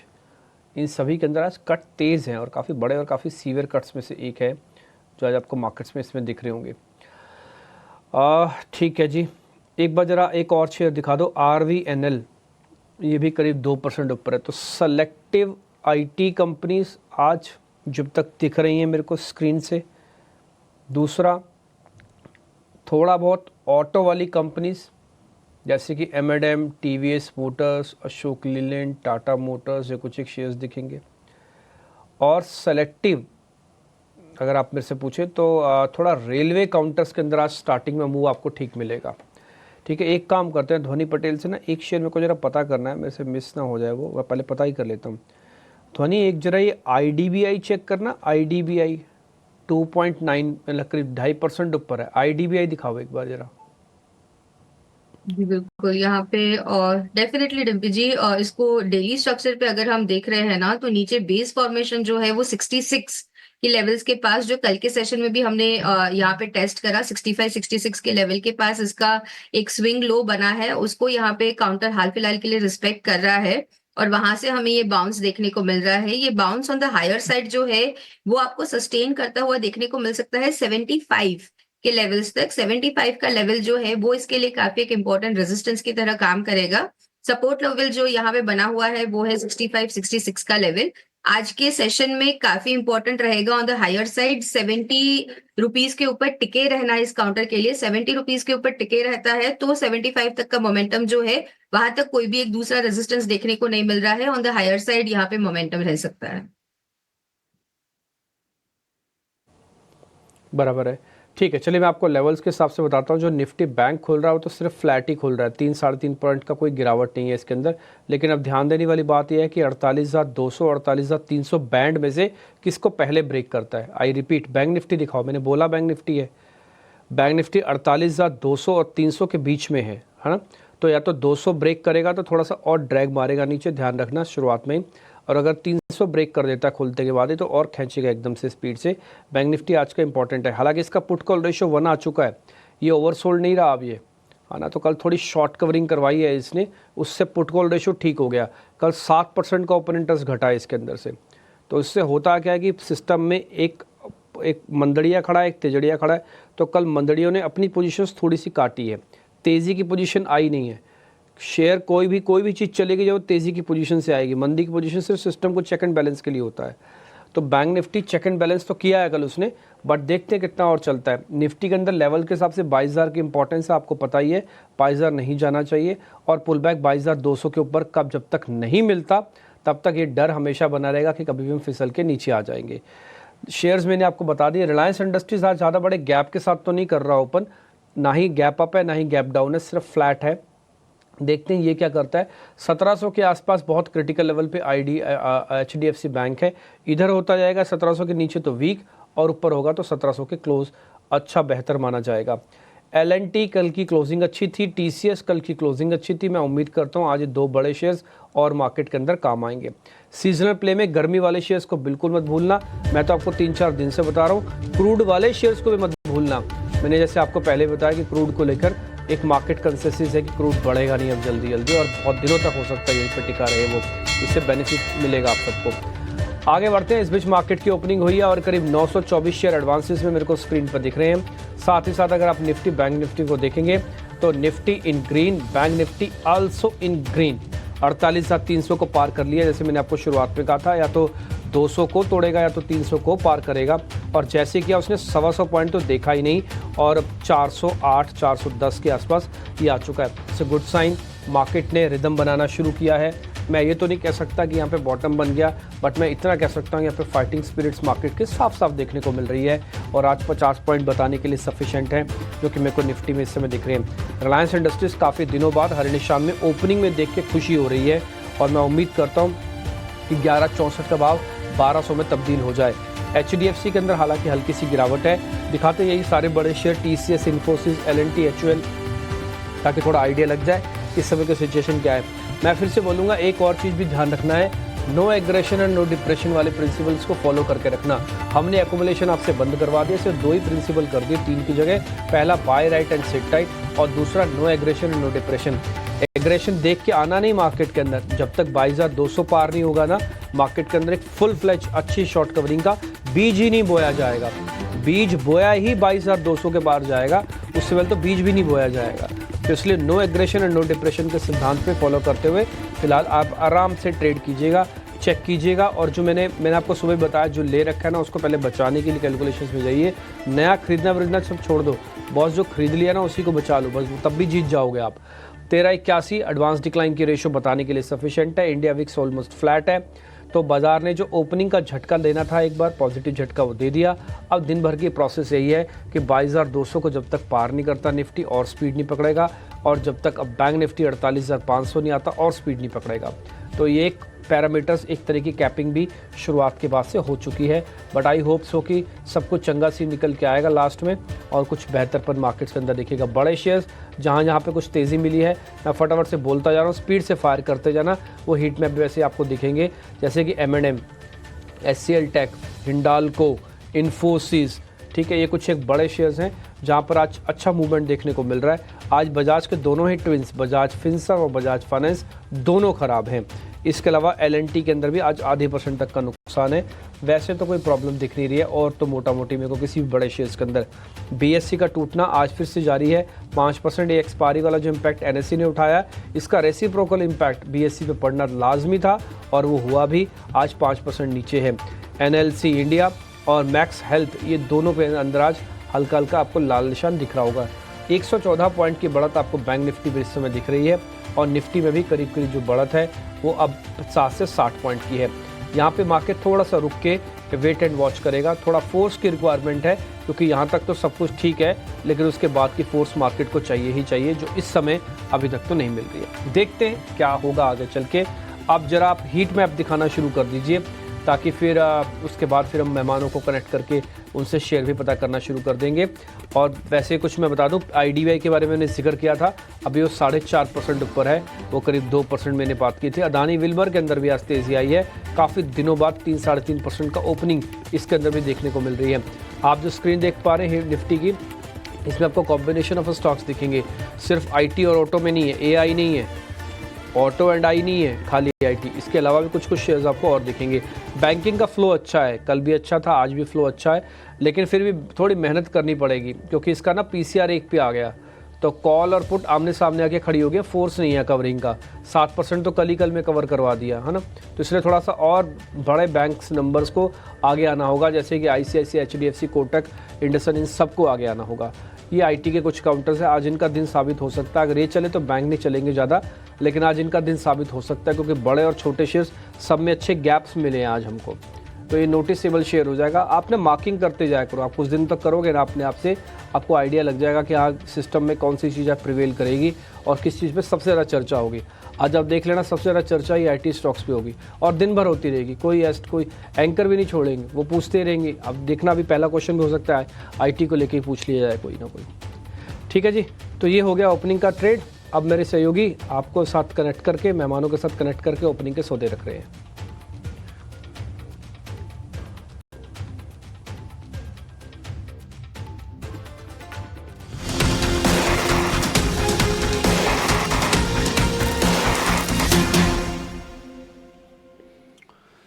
तो बाजार की 10 सत्र की कमजोरी के बाद आज हम देख रहे हैं कि पॉजिटिव शुरुआत हुई है और निफ्टी में 50 अंकों की तेजी है, निफ्टी बैंक में 86 अंकों की हल्की सी तेजी है और शुरुआत में जो एडवांस डिक्लाइन रेशियो है वो काफ़ी ज़्यादा बेहतर लग रहा है। सिर्फ 400 शेयर कमज़ोर हैं, 350 शेयर इनफैक्ट, और 1800 से ज़्यादा शेयर आज मजबूती के साथ कारोबार कर रहे हैं। इंडिया विक्स में हल्की सी नरमी है, 14 के आसपास का इंडिया विक्स है। लेकिन आज का जो मेजर एक्सीडेंट है वो है बीएसई का शेयर, आपको 9% नीचे दिखेगा। 6,000 रुपए वाला शेयर एक झटके में हम कहेंगे, क्योंकि ये लगातार बिकवाली का सत्र चल रहा है और आज बीएसई की जो गिरावट है वो देखिए करीब करीब 8-8.25% के आसपास की है। एनएसई ने अपना चेंज किया है, निफ्टी के जो भी कॉन्ट्रैक्ट से उनकी एक्सपायरी अब गुरुवार को नहीं बल्कि सोमवार को होगी, यानी कि बीएसई के डेरिवेटिव कॉन्ट्रैक्ट की एक्सपायरी से एक दिन पहले। और माना ही जा रहा है कि बीएसई के वॉल्यूम्स पर थोड़ा सा ये हिट कर सकता है। आगे हम मैनेजमेंट से समझने की कोशिश भी करेंगे, बीएसई का भी इस पर हम व्यू जरूर लेंगे, लेकिन इस पर एक राय लेते हैं, फिर आपसे ध्वनि आपके कॉल जानेंगे। बीएसई आज के गिरावट, आप किसी के पास अगर हैं तो अपना स्टॉप लॉस कहां पे लगा के रखे वो? जैसे कि आपको याद होगा अभिषेक जी, कल के सेशन में मैंने बीएसई को यहाँ पे बाय करने का रेकमेंड करा था, जहाँ पे इंट्राडे बेसिस पे हमें अच्छे गेन्स देखने को मिले, बट आज के सेशन में वापस से वो गेन्स जो है वो फिजल आउट होते हुए देखने को मिल रहे हैं। इनफैक्ट जो गिरावट है वो यहाँ पे जो है वो यहाँ पे काफी स्ट्रांगली देखने को मिल रही है। तो यस, डेफिनेटली ये जो यहाँ पे न्यूज के चलते हुए भी इस काउंटर के अंदर गिरावट देखने को मिल रही है, ये फर्दर देखने को मिल सकती है। यहाँ पे 3895 का जो लेवल है वो एक अहम सपोर्ट लेवल की तरह काम करना चाहिए। इन लेवल्स को अगर हम नीचे की तरफ ब्रीच करते हैं, 3800 खास करके बहुत लास्ट लेवल ऑफ सपोर्ट इसके अंदर बन जाएगा। अगर वो लेवल्स को हम ब्रीच करते हैं तो इसके अंदर गिरावट जो है वो 3500 की लेवल्स तक देखने को मिल सकती है। ऑन द हायर साइड आपको जो यहाँ पे एक रेजिस्टेंस देखने को मिलेगा, तो आज ओपन हाई की फॉर्मेशन इसके अंदर देखने को मिल रही है। 4300 का जो लेवल है उसको काफी इंपॉर्टेंट हो जाएगा ऊपर की तरफ में ब्रीच करना। ये लेवल्स अगर हम ब्रीच करते हैं तो वापस से यहाँ पे 4600 के जो लेवल्स है उसको हम रिटेस्ट करता हुआ देखने को मिल सकता है। बट ओवरऑल यहाँ पे काउंटर के अंदर नेगेटिव मोमेंटम ही है और ये कंटिन्यू होता हुआ देखने को मिलेगा आपको नीचे 3800 की लेवल्स तक। ठीक है, 3800 रुपए के लेवल आपको बीएसई में देखने को मिल सकते हैं। उसके भी नीचे अगर जाता है तो आप तेजी की, अगर आपकी पोजीशन है, अगर आपकी होल्डिंग है, तो आप बीएसई से निकल लीजिए, एक बार एग्जिट ले लीजिए। देखिए दिक्कत यानी कि चला भी बहुत है। हमने देखा था कि 2122 रुपए तक गिर के ये शेयर आया था और वहां से चलते चलते चलते हमने 6000 के लेवल देखे। तो ये भी ध्यान में रखना चाहिए जब आप किसी स्टॉक को एनालाइज करते हैं या फिर असेस करते हैं। और ध्वनि, मुझे अच्छी तरह से याद है, कल आपने कॉल अपनी दी तो थी, लेकिन साथ में ये जोड़ा था कि बहुत ही रिस्की ट्रेड है ये। मैंने आपसे पूछा भी था कि रिस्क है, फिर आपने कहा था हाँ रिस्की है ये। बीएसई आज हम देख रहे हैं कि देखिए अब इस तरह की खबरें कभी भी आ सकती हैं। कल किसको पता था कि एनएसई क्या कुछ करने वाला है। तो ये चीजें होंगी, ये part of parcel of the game है ये। अगर आप मार्केट में है तो इतनी वोलेटिलिटी और इतनी अनिश्चितता झेलने के लिए आपको तैयार रहनी चाहिए। बीएसई 4000 रुपए के आसपास फिलहाल ये शेयर है। ठीक है ध्वनि, आपके शेयर पर आते हैं। इसके अलावा बाजार में आपको क्या दिखा है जहां पर अपॉर्चुनिटी आपको लग रही हो? जी बिल्कुल, यहाँ पे डिफेंस के काउंटर्स में हमने कल के सेशन में भी बाइंग देखी और आज के सेशन में जो हल्की बाइंग जो है यहाँ पे देखने को मिल रही है, उसमें हिंदुस्तान एरोनॉटिक्स का काउंटर है, बीएल का काउंटर है। इन काउंटर्स के अंदर हमें आज भी बाइंग एक्शन देखने को मिल रहा है। हालांकि अभी ओपनिंग में यहाँ पे फ्लैट मोमेंटम इसके अंदर बना हुआ है, बट ओवरऑल यहाँ पे पॉजिटिव नजरिया बन रहा है मेरा। तो हिंदुस्तान एरोनॉटिक्स HAL को यहाँ पे बाय करने की सलाह रहेगी। ऊपरी स्तरों पे काउंटर जो है वो वापस से 3480 के लेवल्स तक बढ़त दिखा सकता है और स्टॉप लॉस के तौर पे आपको जो लेवल नीचे की तरफ में ध्यान में रखना है, तो यहाँ पे 3270 का जो लेवल है वो आपको HAL के अंदर एक स्टॉप लॉस मेंटेन करना है। ऊपर की तरफ में आपका टारगेट यहाँ पे बनेगा, वो रहेगा 3480 का लेवल। 3480 के टारगेट, 3270 रुपए के स्टॉप लॉस। HAL लगातार हम स्ट्रेंथ देख रहे हैं और कल भी हमने देखा कि जो डिफेंस वाले जो तमाम शेयर थे, गार्डन रीच हो या फिर मैदानी हो, कोचिन शिपयार्ड हो, सारे के सारे चलते हुए आपको दिखाई दे रहे थे। HAL में भी कल लीडरशिप बढ़िया थी। अब जो टारगेट होंगे 3480 रुपए के होंगे, 3270 रुपए के स्टॉप लॉस के साथ इस शेयर को खरीदना है। तो तेजी का ही सौदा ध्वनि की तरफ से। लेकिन जैसा डिम्पी कह रहे थे कि आज IT को ना अवॉइड हम नहीं कर सकते, बिल्कुल सही कह रहे थे, क्योंकि आज की जो रिकवरी बाजार में हो रही है, जो स्ट्रेंथ आपको दिख रही है, वो IT की बदौलत ही है। इन्फोसिस, विप्रो, HCL टेक आज अच्छे गेंस के साथ कारोबार कर रहे हैं और कुछ कुछ बाइंग हम देख रहे हैं कि OMCs में और इसके अलावा मेटल वाले शेयरों में भी हो रही है। रिकवरी का ट्रेड अगर आईटी में एक पकड़ना हो धोनी, तो आपका कंफर्ट कहां पर है? इन्फोसिस के साथ जाएं या फिर एचसीएल टेक के साथ जाएं? जी बिल्कुल, यहाँ पे दोनों ही काउंटर्स को हम देख लेते हैं। तो इन्फोसिस के अंदर सबसे पहले मैं बात करूं तो इन्फोसिस के अंदर जो एक लेवल ऑफ जो रिस्पाइट मिलना चाहिए कि यहाँ से बुलिश एक्शन हमें स्ट्रांगली देखने को मिल सकता है, तो उसके लिए 1725 का जो लेवल है इसको काउंटर को on the higher side cross करना रहेगा। ये क्रॉस करते हैं तो वापस से एक पहले जो यहाँ पे सपोर्ट लाइन एक बनी हुई थी जिसको हमने ब्रेक करा, जो भी रेजिस्टेंस की तरह काम करती हुई देखने को मिल रही है, उसको हम वापस से नेगेट करेंगे ऑन द हायर साइड। तो हाल फिलहाल में इन्फोसिस जो है वो टेक्निकल लैंग्वेज में हम कहते हैं एक पॉइंट ऑफ पोलैरिटी होता है कि पहले जो एक सपोर्ट था वो अब एक रेजिस्टेंस की तरह काम कर रहा है, उसके पास अभी फिलहाल के लिए ट्रेड करना है। तो इसको on the higher side breach करना काफी इंपॉर्टेंट हो जाएगा। और एचसीएल टेक का जो काउंटर है, एचसीएल टेक के काउंटर के अंदर भी हमें सिमिलर काइंड ऑफ फॉर्मेशन देखने को मिल रही है। एक यहाँ पे बुलिश साइड का जो नजरिया है वो हमें एक फॉलो अप बाइंग के एक्शन के रूप में देखने को नहीं मिल रहा है। तो हाल फिलहाल के लिए यहाँ पे दोनों ही काउंटर्स जो है उनको मैं वेट एंड वॉच करने की सलाह दूंगी। इन दोनों काउंटर्स के अंदर कोई भी एक बुलिश साइड का ट्रेड अभी के लिए ना ले। बट टेक महिंद्रा जो अगेन इसी स्पेस से है, वहां पे आज के सेशन में हमें एक फॉलो अप बाइंग देखने को मिल रही है। तो टेक महिंद्रा के अंदर आप यहाँ पे एक्सपेक्ट कर सकते हैं कि ये जो मोमेंटम है वो ऑन द हायर साइड आपको कंटिन्यू होता हुआ देखने को मिल सकता है 1550 के लेवल्स तक। तो इस काउंटर के अंदर अगर किसी ने यहाँ पे बाइंग करके रखी हुई है या फिर फ्रेश खरीदारी के लिए भी इसको देख रहे हैं, तो इसके अंदर बाय करके चल सकते हैं। ऊपरी स्तरों पे 1550 का यहाँ पे जो है वो एक टारगेट रहेगा और स्टॉप लॉस के तौर पे आपको यहाँ पे 1495 का लेवल ध्यान में रखना है। 1495 का लेवल आप ध्यान रखिए टेक महिंद्रा के लिए। आईटी शेयरों में माहौल, आप अगर एक डेटा आपको और मैं बता देता हूं कि आज जो वायदा के 10 सबसे ज्यादा चढ़ने वाले शेयर हैं उसमें 10 में से 6 आईटी के हैं। कोफोर्ज 7.5%, परसिस्टेंट, बिरला सॉफ्ट 4%, ओरेकल, एम्फेसिस, साइंट में 3-3.5% के आसपास की अच्छी तेजी आज के सत्र में दिख रही है। एक और शेयर है जो फाइनेंशियल स्पेस से है, संभलता हुआ दिख रहा है, वो है जियो फाइनेंस का। लगातार दूसरे सत्र में तेजी इसमें हो रही है। ध्वनि, आपको लगता है कि गिरावट कंप्लीट होगी जियो फाइनेंशियल की और एक सही भाव पर है? किसी को और थोड़ा लंबा सोच कर भी लेना है तो खरीदना चाहिए? नहीं, अभी फिलहाल के लिए अभिषेक जी मैं ये नहीं कहूंगी कि इसके अंदर गिरावट जो है वो थम चुकी है। हाँ, छोटी मोटी यहाँ पे हमें पुलबैक्स देखने को मिल रही है, बट पुलबैक्स के अंदर कितना विश्वास करना चाहिए वो एक क्वेश्चन बन जाता है अगर हम पोजिशनली एक इन्वेस्टर पॉइंट ऑफ व्यू से देखें तो। अगर हम ट्रेडिंग पॉइंट ऑफ व्यू से देख रहे हैं तो हाँ, इसके अंदर एक बाउंस डेफिनेटली देखने को मिल रहा है जो ऊपरी स्तरों पे हमें 230 के लेवल्स तक सस्टेन होता हुआ देखने को मिल सकता है। But overall investor point of view से मैं अभी इन्वेस्ट करने की सलाह नहीं दूंगी। जिन्होंने यहाँ पे ट्रेडिंग पॉइंट ऑफ व्यू से लिया है तो 230 के लेवल्स के पास अपना मुनाफा वापस से बांध ले।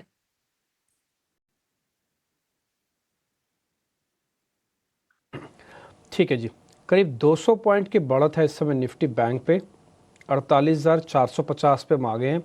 48,300 पार होती रास्ता खुल जाता 500 का। ऑलमोस्ट हम 500 की तरफ ही बढ़े हुए हैं। अगर ये पार हो जाएगा तो 300 पॉइंट आज ही आज में और भी मिल सकते हैं, आज ही आज में मिल सकते हैं, नहीं तो कल तक तो 100% मिल जाएंगे।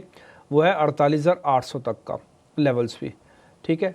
और आपको बताऊं, अगर आप बेयर मिनिमम एवरेज देखते हैं, एक एक्सपोनेंशियल मूविंग एवरेज या एवरेजेस कम जिसको कहते हैं मूविंग एवरेजेस, उसमें से अगर आप EMA चेक करेंगे या DMA चेक करेंगे तो निफ्टी का ठीक होने का लेवल्स वो सारे लेवल्स करीब 23,000 के आसपास बनते हैं, 22,850 से।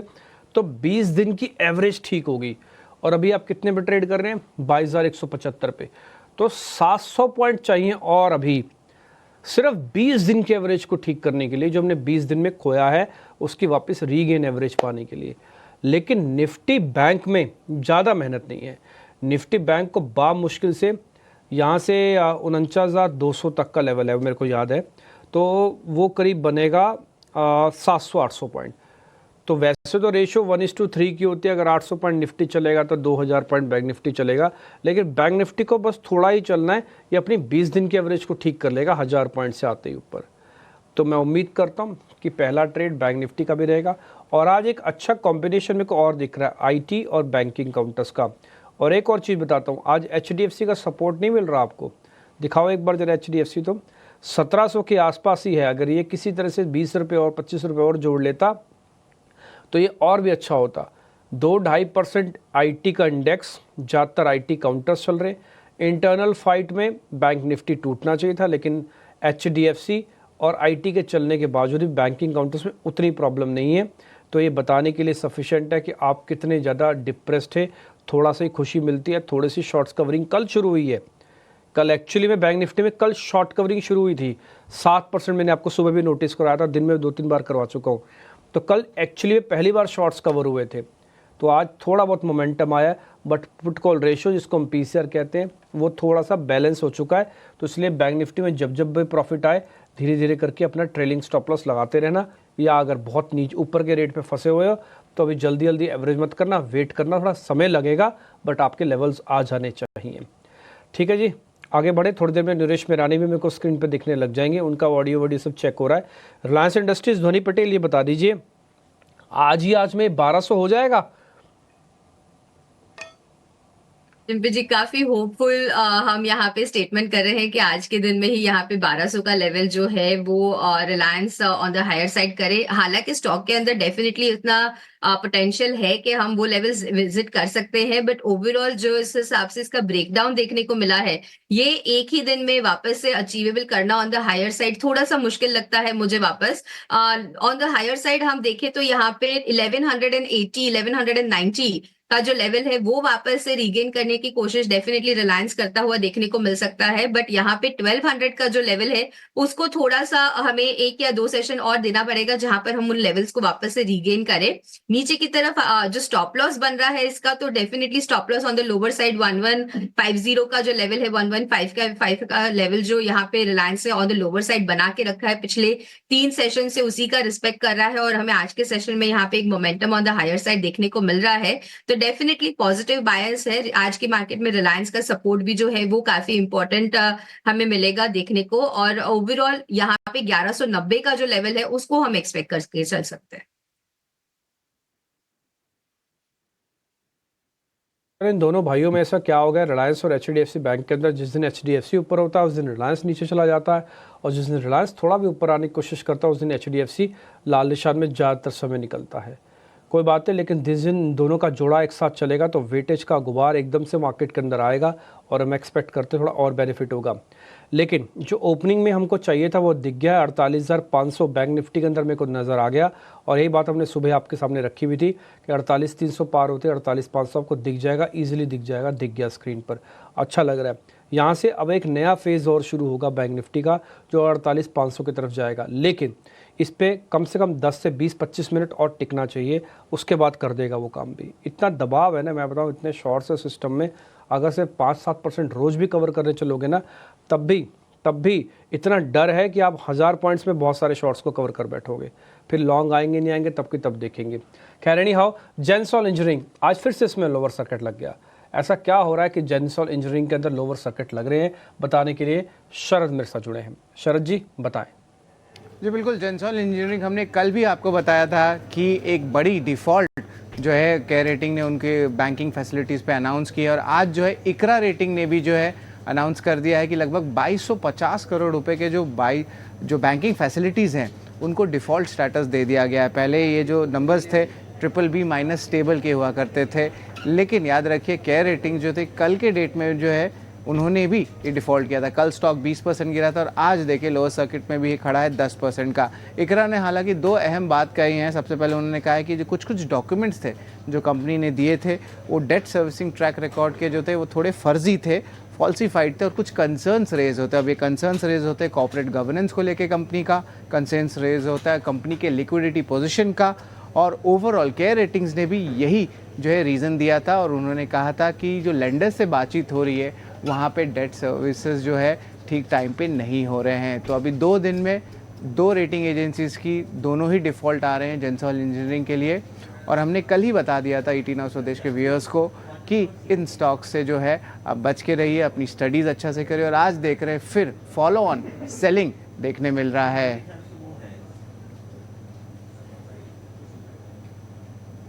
बिल्कुल नहीं, तो आज ही फॉल ऑफ सेलिंग नहीं है, और मैं तो बोलूँगा पिछले एक साल से शेयर काफ़ी मुश्किल में पहुंचा है। ये मैं 2024 का डाटा इसका देख रहा था, इससे एक साल पहले, ठीक एक साल पहले इस शेयर की कीमत 1200 से ज़्यादा की थी। आज ये शेयर 400 से कम का है। ये आप दिखा सकते हैं 52 वीक हाई, और थोड़ा सा ये सितंबर से दिख रहा है आपका अभी, है ना। तो थोड़ा और पीछे चले जाओ, ये 52 वीक नहीं बना है, ये तो कुछ और ही बन गया। तो थोड़ा और पीछे जाएंगे ना तो आपको दिखेगा इसका जो फॉल है वो 1200 से शुरू होकर 372 तक आज तक आ चुका है। ध्वनि पटेल, और कितना टूटेगा? ख़त्म तो नहीं हो जाएगा ये शेयर? डिम्पी जी, ये जिस हिसाब से यहाँ पे गिरावट देखने को मिल रही है, तो डेफिनेटली ओवरऑल लेवल्स के हिसाब से तो मैं ज्यादा इसमें कुछ बता नहीं पाऊंगी, बट हाँ, जब न्यूज घिरी होती हुई किसी भी काउंटर में, तो मैं ये बोलना चाहूंगी कि उनसे यहाँ पे दूर रहे। ब्रेकडाउन जो यहाँ पे देखने को मिला था, तो 750 के लेवल्स के पास 715 का लेवल स्पेसिफिकली, वहां पे हमें इसके अंदर एक ब्रेकडाउन देखने को मिल गया था, जिसके बाद जो काउंटर है वो कोई भी एक रिस्पाइट नहीं ले रहा है। और फर्दर इसके अंदर गिरावट कितनी बढ़ सकती है उसके बारे में ज्यादा कुछ यहाँ पे डेटा अवेलेबल नहीं है, तो मैं कुछ डिटेल कमेंट नहीं कर पाऊंगी, बट यस, इन काउंटर से दूर रहने की ही सलाह रहेगी। अंकों की तेजी के साथ निफ्टी 22,200 के आसपास कारोबार करता हुआ, और निफ्टी बैंक में भी फॉलो अप बाइंग फिर से एक बार आज के सत्र में दिखी है। करीब 250 अंकों की तेजी निफ्टी बैंक पर भी। लेकिन इस बीच हमारे साथ नरेश मिरानी भी जुड़ चुके हैं। नरेश, कई दिनों बाद आज बाजार हरे निशान में कारोबार करता हुआ, सबकी उम्मीद यही रहेगी कि पूरे दिन गेन्स बने रहे, लेकिन ऐसे में स्टॉक स्पेसिफिक आइडियाज आपके कौन से होंगे? स्टॉक स्पेसिफिक बाय रहेगा सबसे पहले पीएफसी पर, जहां पे एक बेसिंग आउट फॉर्मेशन हो गया, स्टॉप लॉस होगा रिवाइज 380 का, टारगेट होगा 420 का। दूसरा बाय होगा इंडिगो पर, जहां पे क्लियरली एक ब्रेकआउट है और क्रूड भी लो रेंज पे है, स्टॉप लॉस होगा 4500, टारगेट होगा 5000 पर।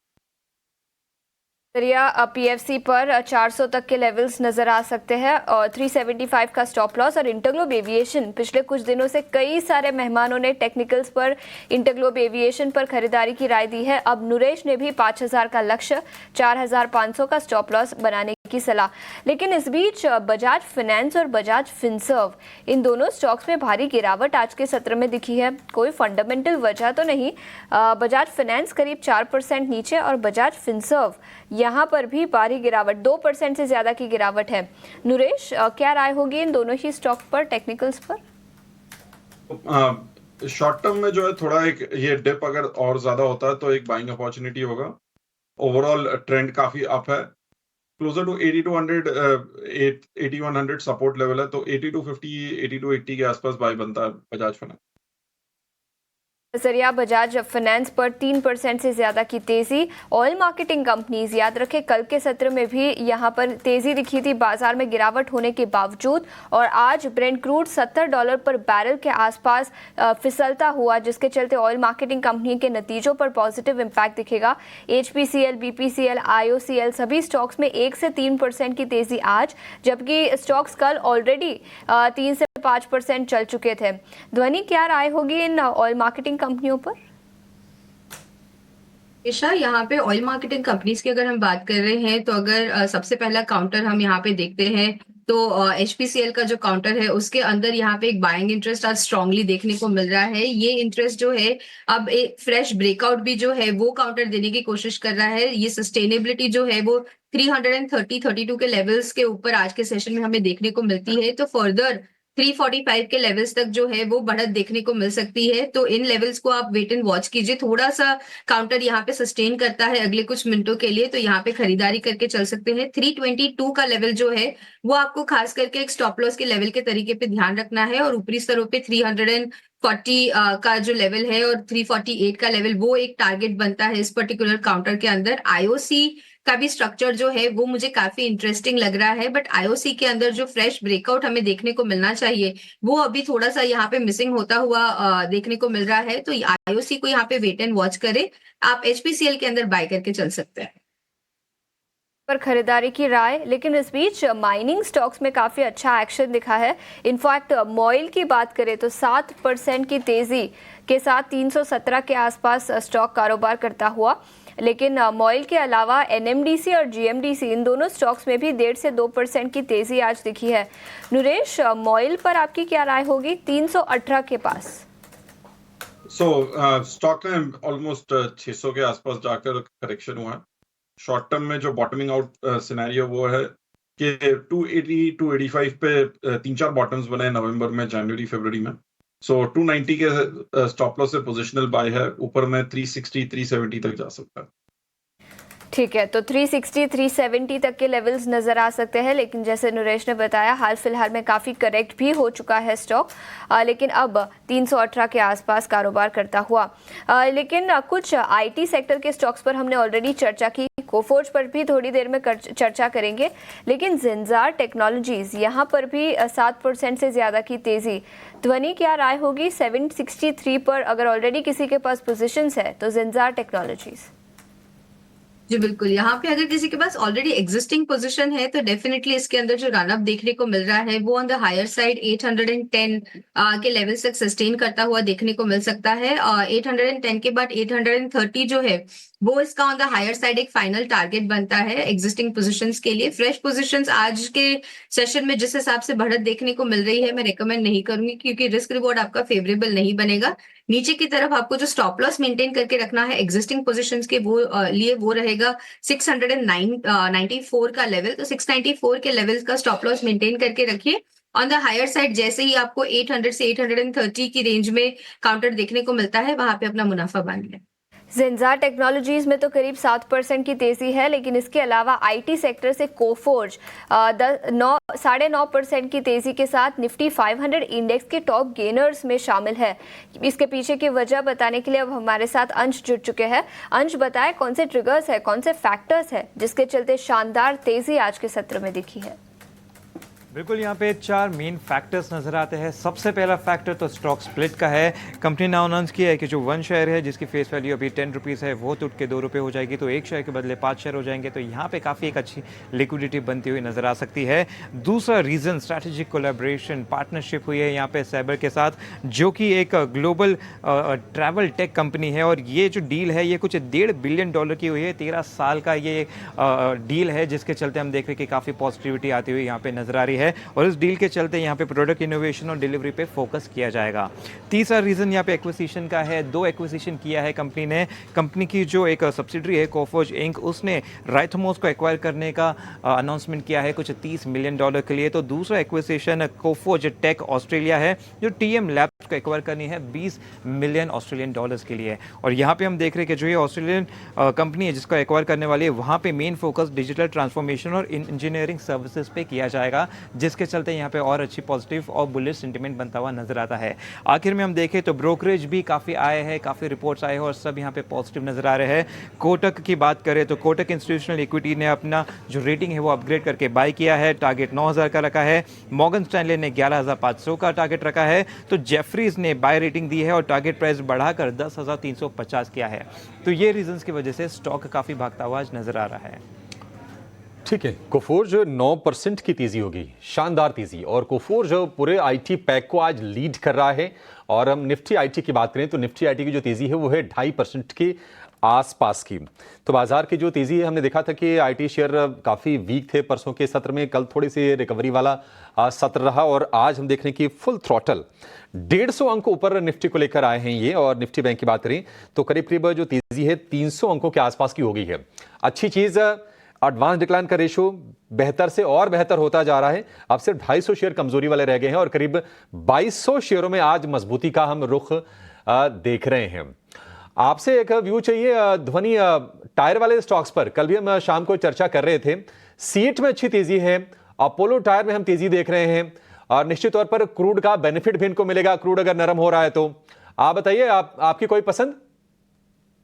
जी बिल्कुल अभिषेक जी, सबसे पहले मैं अपडेट देना चाहूंगी कि हमने जब शो की शुरुआत करी तो मैंने बताया था कि निफ्टी के अंदर मेरा व्यू यहाँ पे फ्लैट टू पॉजिटिव साइड का बन रहा है, और बैंक निफ्टी के लिए भी similar kind of view share करा गया था, जिसमें निफ्टी का मैंने बताया था कि 22,250 का जो लेवल है उसको हम वहां पे टेस्ट करेंगे। तो आज के दिन का अभी जो हाई हमें देखने को मिल रहा है वो 22,250 का जो लेवल है वो हमारा अचीव हो गया है, और बैंक निफ्टी में भी 48,500 का लेवल है वो भी वहां पे अचीव हो चुका है। तो दोनों ही केस में यहाँ पे जो हम ऊपरी स्तरों पे एक्सपेक्ट कर रहे थे लेवल्स, उनको यहाँ पे दोनों ही इंडेक्स ने टेस्ट करा है। तो ये एक अपडेट था मेरी तरफ से। और दूसरा, जहाँ पे टायर स्टॉक्स की बात है तो टायर स्टॉक्स के अंदर अगर हम यहाँ पे सीएट का काउंटर देखते हैं तो वो मुझे एक इंटरेस्टिंग पॉइंट ऑफ व्यू पे दिख रहा है। आज के सेशन में यहाँ पे जो बाइंग एक्शन है वो स्ट्रांगली देखने को मिल रहा है on the higher side.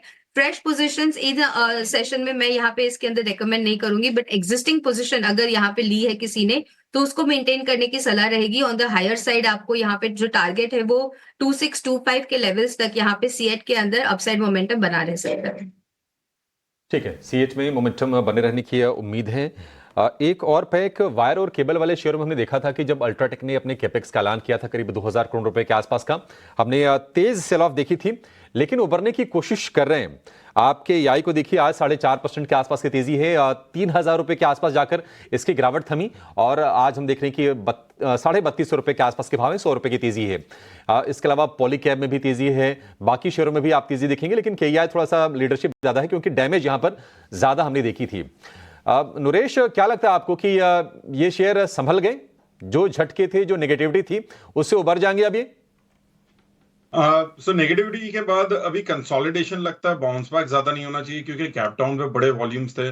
So KEI overall trend भी जो है 3800 पे ब्रेक हुआ था, उधर बाउंस बैक में भी सेलिंग आया था।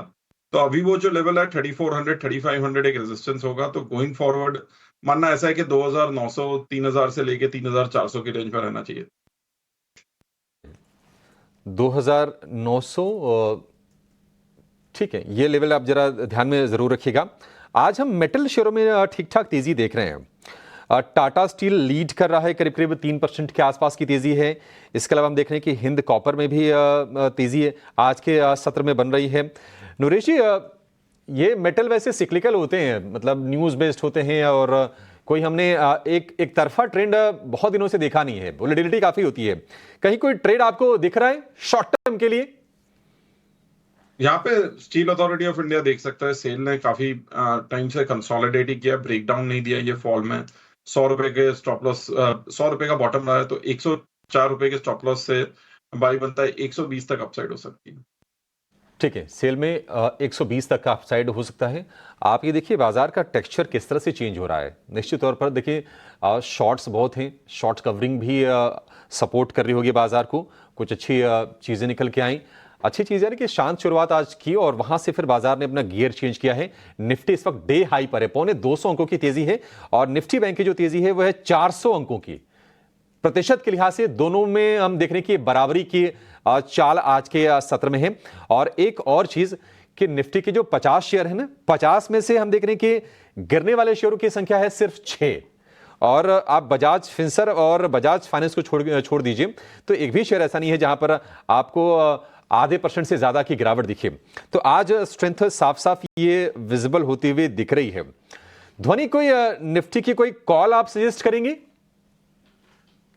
यहाँ पे अभिषेक जी, इन स्तरों पे वापस से अब कॉल बाइंग जो है वो मेरी तरफ से सजेस्टेड नहीं रहेगी। जो लेवल्स हमें आज के सेशन में टेस्ट करने थे 22,250 के लेवल, उसको हम रिटेस्ट कर चुके हैं और ऊपरी स्तरों पे वापस से जो ये बढ़त है उसके लिए हमें अब 22,350 का जो लेवल है उसको on the higher side cross करना और उसके ऊपर सस्टेन करना काफी इंपॉर्टेंट हो जाएगा। तो हाल फिलहाल में आज के सेशन के लिए यहाँ पे निफ्टी का जो काम है वो मुझे यहाँ पे खत्म होता हुआ देखने को मिल रहा है, क्योंकि यहाँ पे 22,250 का जो लेवल है उसको हमने टेस्ट करा है। इसके ऊपर सस्टेनेबिलिटी जो है वो मैटर करती है, तो थोड़ा सा वेट एंड वॉच करेंगे। सस्टेनेबल रहता है उसके ऊपर तो उसके बाद यहाँ पे कॉल ऑप्शन देख सकते हैं। ठीक है, निफ्टी को लेकर ये व्यू। आज हडको के शेयर में हम देख रहे हैं कि अच्छी तेजी है, हालांकि काफी ज्यादा बड़े करेक्शन का शिकार ये शेयर हुआ है हडको का, लेकिन अच्छी तेजी आज इसमें बन रही है, 6% के आसपास ऊपर है। खबर यह भी है कि 10 अप्रैल को बोर्ड डिविडेंड पर 10 मार्च को माफ कीजिएगा, बोर्ड डिविडेंड पर विचार करेगा। नूरेश जी, हडको आपको लगता है कि फॉलोअप बाइंग आएगी और क्या ये लेवल ठीक है खरीदने के लिए? काफी गिर चुका है स्टॉक, यहाँ से कम रीटेस्ट आना चाहिए 200 रुपए का जो लास्ट ब्रेकडाउन था। बट आज के दिन में काफी चल गया स्टॉक, टिप पे बाय रहेगा 172 के आसपास, स्टॉप लॉस होगा 167 का। 350 पॉइंट की बढ़त है इस समय और 48,600 आ गया। 48,500 पार होते 48,800 की जर्नी बैंक निफ्टी पे खुल जानी चाहिए थी। एग्जैक्टली वो खुली हुई है, लेकिन एक चीज़ की प्रॉब्लम है, वो है अगर आप छोटे टाइम फ्रेम में चार्ट डालेंगे ना, तो जैसे मैंने कल भी आपको कहा था कि पुट कॉल रेशियो का 1 हो चुका बैंक निफ्टी का। फेयर वैल्यू हो गया, क्योंकि पुट्स के मुकाबले कल शॉर्ट्स कवरिंग हुई तो कॉल्स कुछ के अंदर एंटर हुई हैं। तो जो एक फोर्स बनती है वो फोर्स यहाँ तक मार्केट्स को ले आई है, यहाँ से नई ऊर्जा की रिक्वायरमेंट है। आपको ध्यान होगा हमने आपको निफ्टी के बारे में भी एक लेवल बताया था कि 22,200 की कॉल राइटिंग बहुत ज़बरदस्त है। 22,200 एक बार पार हो गया तो बहुत अच्छे से आप मार्केट आपका सस्टेन करेगा। अब भी एग्जैक्टली हमने 22,200 250 को भी रखा है अपने पास, ठीक है। अब अगला आधा पौना घंटा बहुत मार्केट के लिए बहुत क्रूशियल है। इंजॉय कीजिए हर निशान को, मैं खुद इंजॉय कर रहा हूँ, लेकिन अगला आधा घंटा बहुत क्रिटिकल है। अगले आधे घंटे में ना केवल मार्केट्स को इन लेवल को बचाना है बल्कि थोड़ा बहुत और भी पाना है। तो अगर पा लिया तो फिर और भी आएंगे टारगेट्स आपके, टारगेट 2, टारगेट 3, टारगेट 4 जैसे भी लगेंगे फिलहाल। लेकिन अभी थोड़ा सा आपको वेट एंड वॉच करना चाहिए। एक और चीज़, अभी भी नो एग्रेशन नो डिप्रेशन वाले स्टांस के साथ ही बने रहिए अपने। एकदम से बाजार ठीक हो रहा है, बॉटम बन गया, ऐसे कूद के आना नहीं। जो ले रखा है उसी को बचाओ अभी तो, ठीक है ना। और ये बात हमने कल ही अपने स्टांस को चेंज किया था, हम एक्यूमुलेट भी करना बंद कर देंगे, क्योंकि जितना ले लिया यानी कि जो पा लिया, जो पोजीशंस बन गई हैं, और मैं लिख के दे सकता हूँ, अगर मैं एक सैम्पल सर्वे करवाऊँ ना आउट ऑफ हंड्रेड्स रिटेलर्स के बीच में से जिनके पास पैसे थे या मार्केट में पैसे लगाते हैं, तो उसमें से करीब 75 से 80% लोगों ने पैसा लगा रखा है। वो किसी न किसी लेवल पे, किसी न किसी रूप में और किसी न किसी समय में लगा हुआ है। तो ये संख्या बहुत ज़्यादा, और ये बताने के लिए लॉन्ग पोजीशंस चेक की जाती हैं रिटेल्स की, वो 71% हैं अभी भी, और पिछले 3 महीने से वही चल रही है। इसका मतलब रिटेलर्स के पास बहुत बड़ी अमाउंट में वो अंदर हैं बाज़ार के, बाहर नहीं बैठे थे। इतना गिरता हुआ मार्केट देखने का किसी का डाइजेस्टिव सिस्टम नहीं है ना। तो इसका मतलब जो है बस उसी को बचाना है और उसी से आपके बड़े पैसे बनेंगे। ज़्यादा हाई तौबा करने की ज़रूरत नहीं, इस समय फ़िलहाल लग नहीं रही है मार्केट के अंदर। बट गुड थिंग, मार्केट का डाटा आज काफ़ी अच्छे से प्लेड है। टिकर टीम दिखाते रहिए किन किन स्टॉक्स के अंदर काफ़ी अच्छा मूवमेंट देखने को मिल रहा है। कुछ लॉन्ग पोजीशंस चेक करवा लेता हूँ। नरेश मेरानी बैठे हैं सामने, तो उनसे ज़रा पता लग जाएगा वो सारे शेयर्स। नरेश भाई 1 मिनट, हाँ जस्ट यस।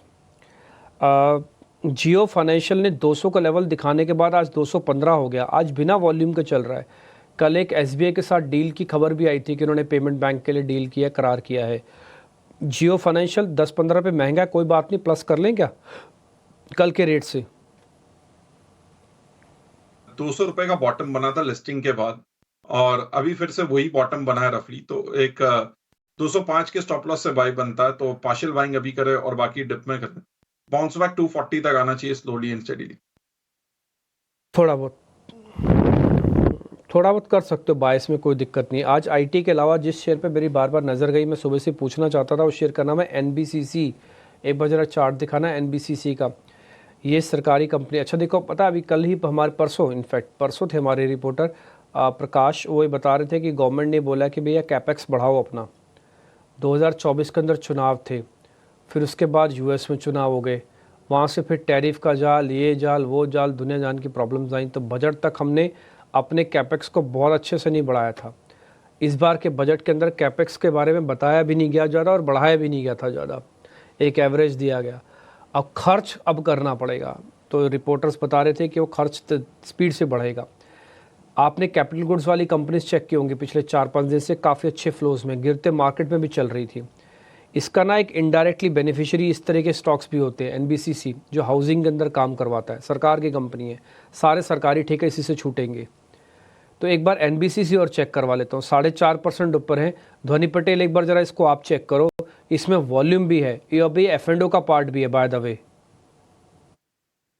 जी बिल्कुल, यहाँ पे डिम्पी जी एनबीसीसी का काउंटर जो है वो काफी इंटरेस्टिंग पॉइंट पे भी है, क्योंकि अगर आप इसका डेली स्ट्रक्चर थोड़ा और डेटा देखेंगे तो वहां पे आपको दिखेगा कि मार्च 2024 में इन्हीं लेवल्स के पास 70 से लेकर 71 के लेवल्स के बीच में स्टॉक ने एक बेस फॉर्मेशन बनाई, और उसके बाद हमें इसके अंदर जो ओवरऑल एक साइकिलिकल रन था वो अगस्त तक में यहाँ पे स्टॉक ने वापस से जो ऑल टाइम हाईज है 135 के लेवल के वो बनाए। तो वहां पे ऑलमोस्ट 70 के लेवल से 135 के लेवल्स तक की जो बढ़त है वो हमें यहाँ पे इसके अंदर देखने को मिली। सिमिलर पॉइंट को भी अभी वापस से काउंटर रिटेस्ट कर रहा है on the the lower side 70 का जो लेवल है उसको हमने रीटेस्ट करा है और वहां से लगातार आज तीसरा सेशन है जहां पे इस काउंटर के अंदर बाइंग इंटरेस्ट है वो हमें देखने को मिल रहा है।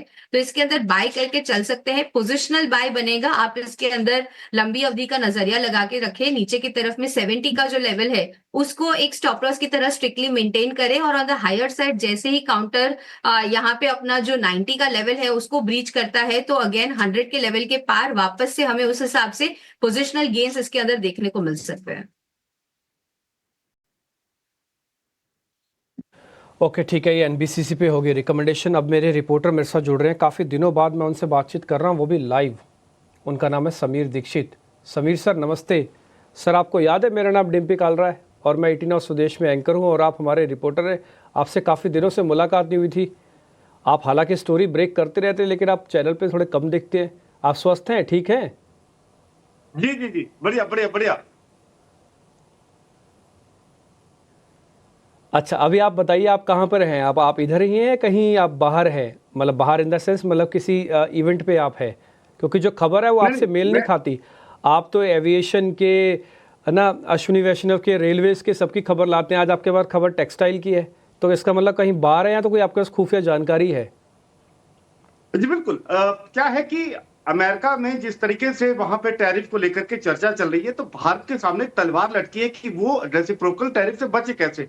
लेकिन मेरे सूत्र ये बता रहे हैं कि इसमें भारत अपने लिए वो अपॉर्चुनिटी भी तलाश रहा है कि किस तरीके से वो अपने कुछ प्रोडक्ट के लिए, भारतीय प्रोडक्ट के लिए अमेरिकी बाजार में ज्यादा मौके तलाश पाए और उसी दिशा में टेक्सटाइल एक ऐसा सेक्टर बनता हुआ नजर आ रहा है जहां पर एक अपॉर्चुनिटी भी है और सरकार इसको आगे पुश करने के लिए एक रणनीति के तहत काम कर रही है।